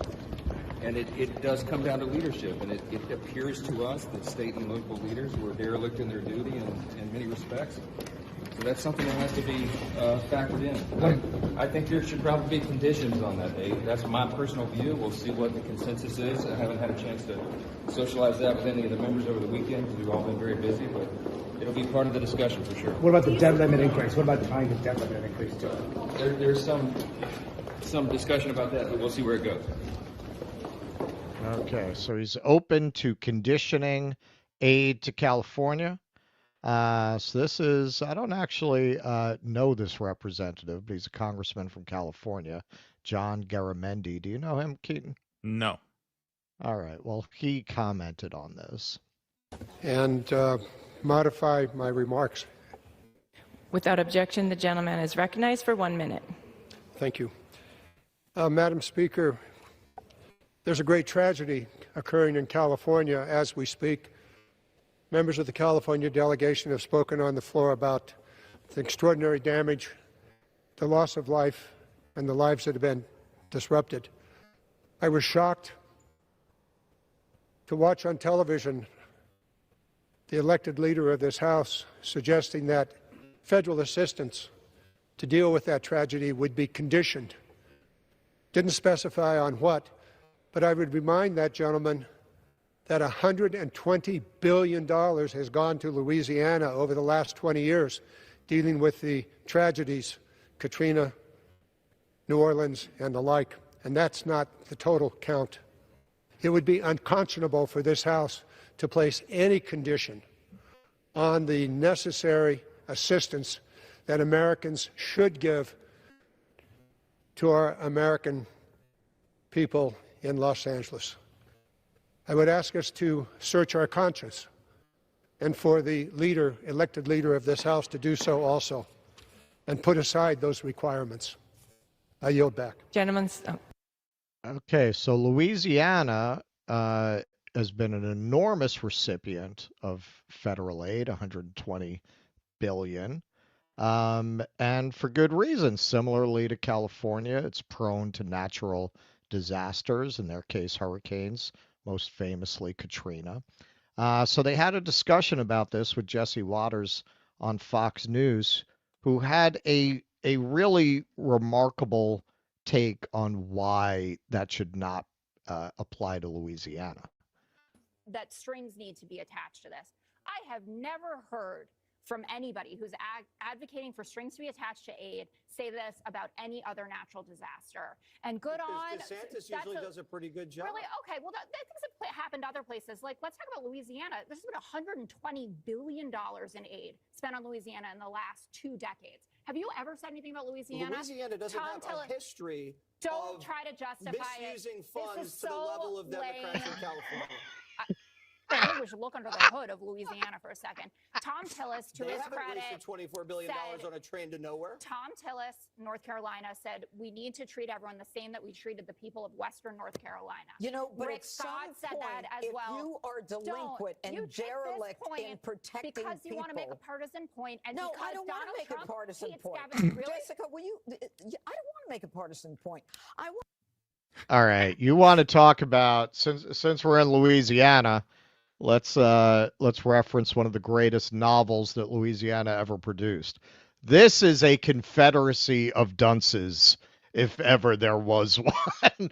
Louisiana doesn't have a history of misusing funds. Louisiana doesn't have a history of corruption like California. I mean, what a fucking How are you commenting on politics on TV? See, this very often comes up when we're talking about MSNBC, we're talking about CNN, but they're just as stupid over there. How on earth could you say that? Louisiana is as known for political corruption as it is for gumbo. Right. Like, what are you talking about? So this is their very own newspaper. There's the newspaper of New Orleans on whether Louisiana is the most corrupt state. Former U.S. Rep. Billy Townsend, Republican from Chack Bay, liked to say that half Louisiana's underwater and the other half's under indictment. Corruption, apparently, is as natural to Louisiana as hurricanes, subsidence, and backed-up storm drains. The likes of Huey Long, Earl Long, and Edwin Edwards put Louisiana in a class of its own. Edwards alone could be enough to take this tarnished crown. He spent substantial parts of his record 4 terms as governor fighting criminal indictments before being convicted on bribery and extortion charges in 2001. He served more than 8 years of a 10-year sentence. Edwards was elected to his final term in 1991 against former KKK leader David Duke in a campaign highlighted by the slogan, quote, "Vote for the crook. It's important." Yep, I remember that. Yep. As it turns out, both candidates ended up serving prison time, with Duke pleading guilty to the felony charge of filing a false tax return in 2002. New Orleans has a former mayor, Ray Nagin. You remember Ray, Chocolate City, right? And a former congressman, William Jefferson, who are still serving sentences for public corruption. Jefferson is not only serving the longest sentence ever given to a member of Congress, 13 years, but was convicted in a complicated international bribery case that was highlighted by FBI agents finding $90,000 hidden in his freezer. Data compiled by the Justice Department for the period from 2002 until 2011 tagged Louisiana with the highest rate of convictions for people in public office. The state came out on top for public corruption convictions with 9 per 100,000 population. Overall, Louisiana convicted 403 public officials over those 10 years. And that's just federal cases, and that's just the ones who got caught. Okay, so it's a state I've long had a fascination with. So I actually read the definitive book on Edwin Edwards, Bad Bet on the Bayou. And it's really almost comical levels of corruption. How corrupt is Louisiana? Steve Wynn, now they do have a casino there, but for a long time they didn't, because Steve Wynn was going to build a casino, and it was so corrupt, he just couldn't do business there. He couldn't. There were just too many different politicians trying to get kickbacks and bribes and sweetheart deals. He just, after a while, this is one of the world's most successful businessmen and casino developers are just like, I can't even. That's a big part of what destroyed the economy of the state. New Orleans, I believe at the turn of the 20th century, was the fourth largest economy in the United States. And a big part of what destroyed that, not the only thing, was its reputation for corruption, graft, and vice over time discouraged businesses from operating there. They're just like, there's too many kickbacks, too many bribes you got to pay. Right. It's just not. Who's going to set up a corporate headquarters in a place like that? The idea of saying with a straight face, well, the difference is Louisiana doesn't have a reputation for misusing funds. As just the stupidity of that is almost incomprehensible. Yeah. Yeah. And, on the topic that's like being like New York doesn't have a reputation for crime in the subway. Oh, of course. Of course. And you talk about Janine Pirro there. She's another one on the end there. Well, what does she chime in at the end of that? Her job seems to be just to be a postmenopausal harpy. Because you want to make a partisan point, and no, because I don't want to make Trump a partisan hates point. Gavin, really? Jessica, will you? I don't want to make a partisan point. She should debate Jennifer Rubin on her new show. That would be a good debate there. Actually, that Janine would Pirro be, versus Jennifer Rubin on California wildfires. That would kind of be like when Taylor Lorenz met up with the libs of TikTok. Yeah, libs of TikTok. Woman, yeah, exactly. And everyone said, they're kind of the same person. Yeah, they're just like bizarro universe versions of each other. Right. That's like, Janine Pirro and Jennifer Rubin are really kind of bizarro universe versions of each other. That would be quite the matchup there. I mean, look, they obviously have Newsom and Karen Bass running scared. And look, this is I mean, Trump is the kind of guy who will just, when you're weak, he'll step on you because he knows he can. In terms of aid, they should get the aid there, because you risk kind of losing the upper hand politically if you actually withhold aid from a state whose biggest city is on fire. And it's not only is it the biggest city in California, it's the second biggest city in the country. Right. With a metro area of 14 million people. Yeah, you want to hold congressional investigations about policy going forward? You should. Yeah, of course. You absolutely should. Yeah. But for a congressman representing Louisiana to argue that aid should be conditioned based on fixing the political environment and public policy is ludicrous. Of all people to be making that argument. Yeah. Agreed. If they had set that condition for Louisiana, they'd still be waiting for Katrina money. Of course, yeah, no, of course, it would never come. We're gonna have that We're gonna have humor. We're gonna have pets. We're gonna have child ritual sacrifices. Stoop sign. Thank you, Doc Durkin. These post-liberal media figures ought to call their podcast "Freak Show." Thank you, Doc Durkin. They really Appreciate should. that. Yes, they should. Killer Hinton, Heineken, fuck that shit. Pabst Blue Ribbon. I'll fuck anything that moves. Play candy-colored clown. Thank you, Killer Hinton.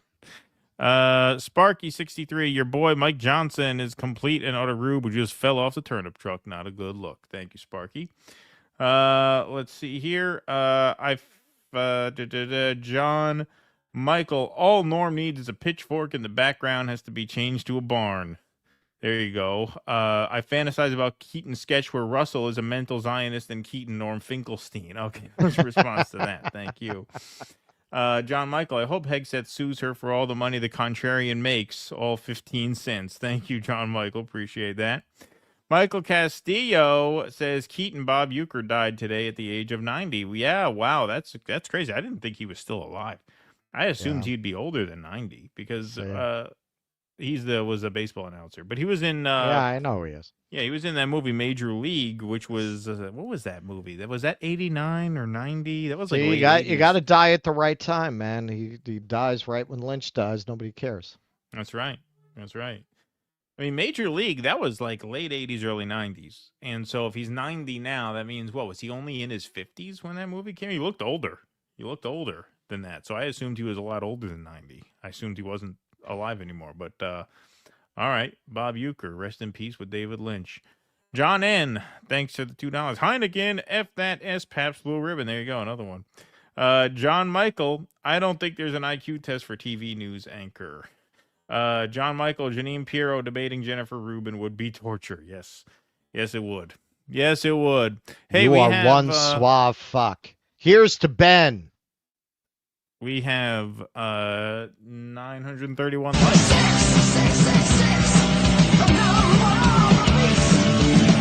Okay, you keep hitting the wrong one. You got to hit the Iron Maiden one. That one is special for 6,600. Well, where is the Iron Maiden one? I don't see it. It's right under it.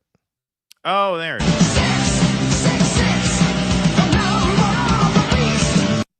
Okay. There you go. All right. All right. Let's see The other here. one's a custom job. Yes, it's a custom job. Indeed. Let's see. Otacon, they didn't even need to strike Natanyahu. Just stop sending weapons, stop blocking the ICC, stop blocking the various UN resolutions posed by China and Russia, and the rest of the world will sort it out. There you go. Thank you, Otacon. Appreciate that. All right, folks, that is our show. We appreciate you being here with us this afternoon. Thank you for a great week. We are going to be off tomorrow and off Saturday, and we will be back Sunday night for our flagship Sunday evening broadcast, and then live exclusively on Rumble for the inauguration. So thank you guys all very much for being here today. We appreciate seeing you guys, and we will see you again Sunday night, 7 p.m. Eastern, back here on the main channel. Smash that like button on the way out, please. Smash that subscribe button on the way out, and we will see you all next time. Thanks for being here with us this afternoon. Until we see you again, be safe and be well. Courage! Please clap.